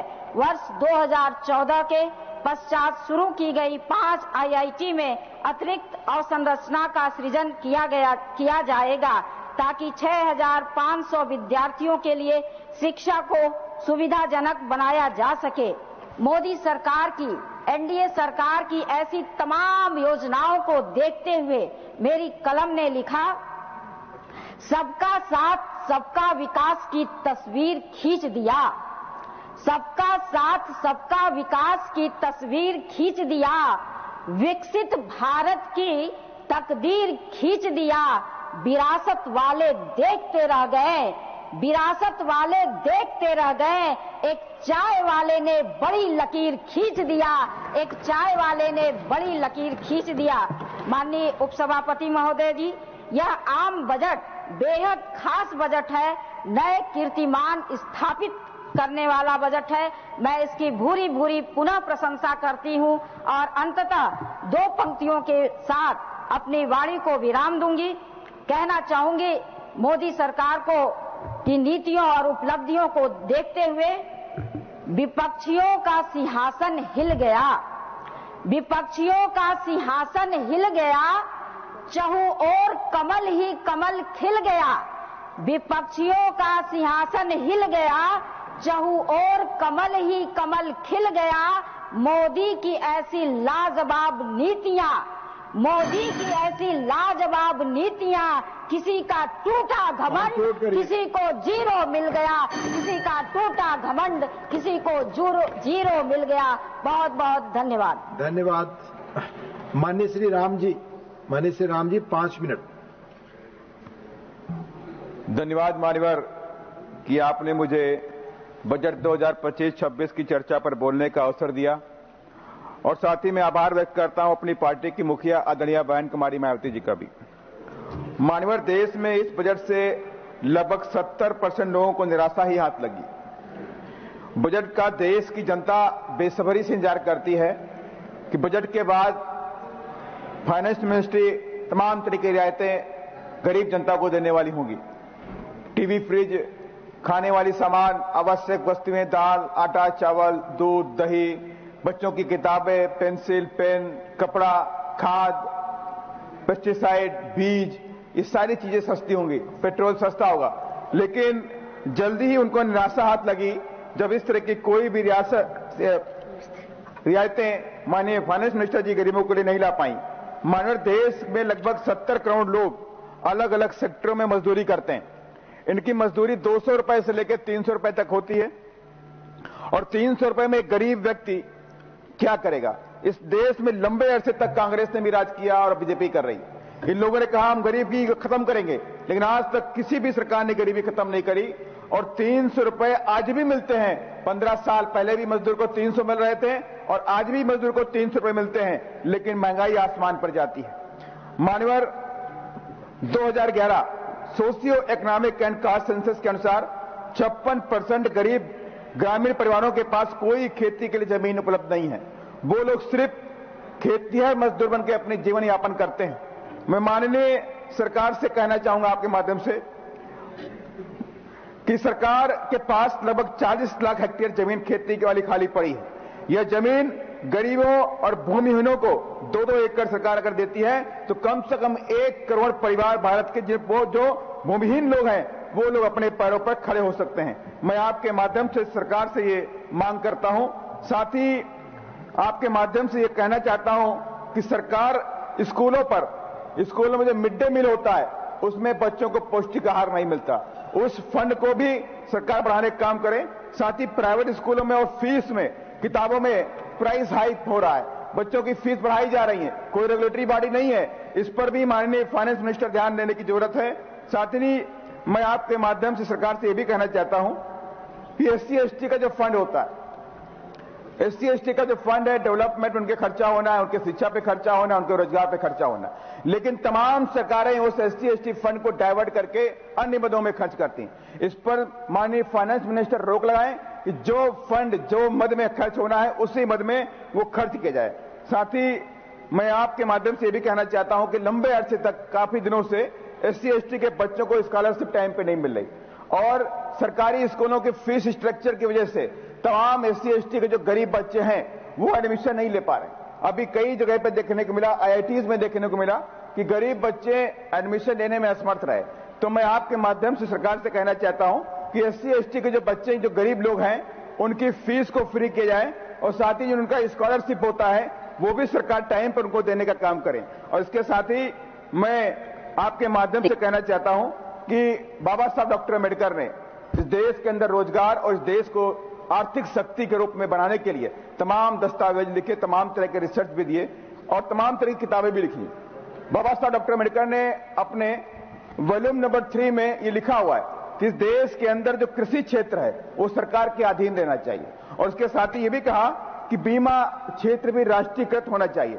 अगर आप बीमा को प्राइवेटाइजेशन कर दोगे 100% तो इस देश में बहुत बड़ा जोखिम उठाना पड़ेगा, देश जोखिम की तरफ बढ़ सकता है। इसलिए मैं माननीय फाइनेंस मिनिस्टर से कहूंगा कि इस पर भी पुनर्विचार करें और बाबा साहब की इस बात को भी ध्यान में रखें। और साथ ही सरकारी कर्मचारी लंबे अरसे से मांगते चला रहे हैं कि OPS लागू किया जाए, लेकिन OPS नहीं मिल रहा, उसके लिए NPS लाया गया, फिर UPS लाया गया, लेकिन सभी लोग इसको रिजेक्ट कर रहे हैं। तो मैं माननीय सरकार से आपके माध्यम से कहना चाहता हूं कि OPS को पुनः लागू किया जाए, उस पर कंसिडर किया जाए। साथ ही मैं एक भारत का नागरिक होने के नाते में कहना चाहता हूं कि देश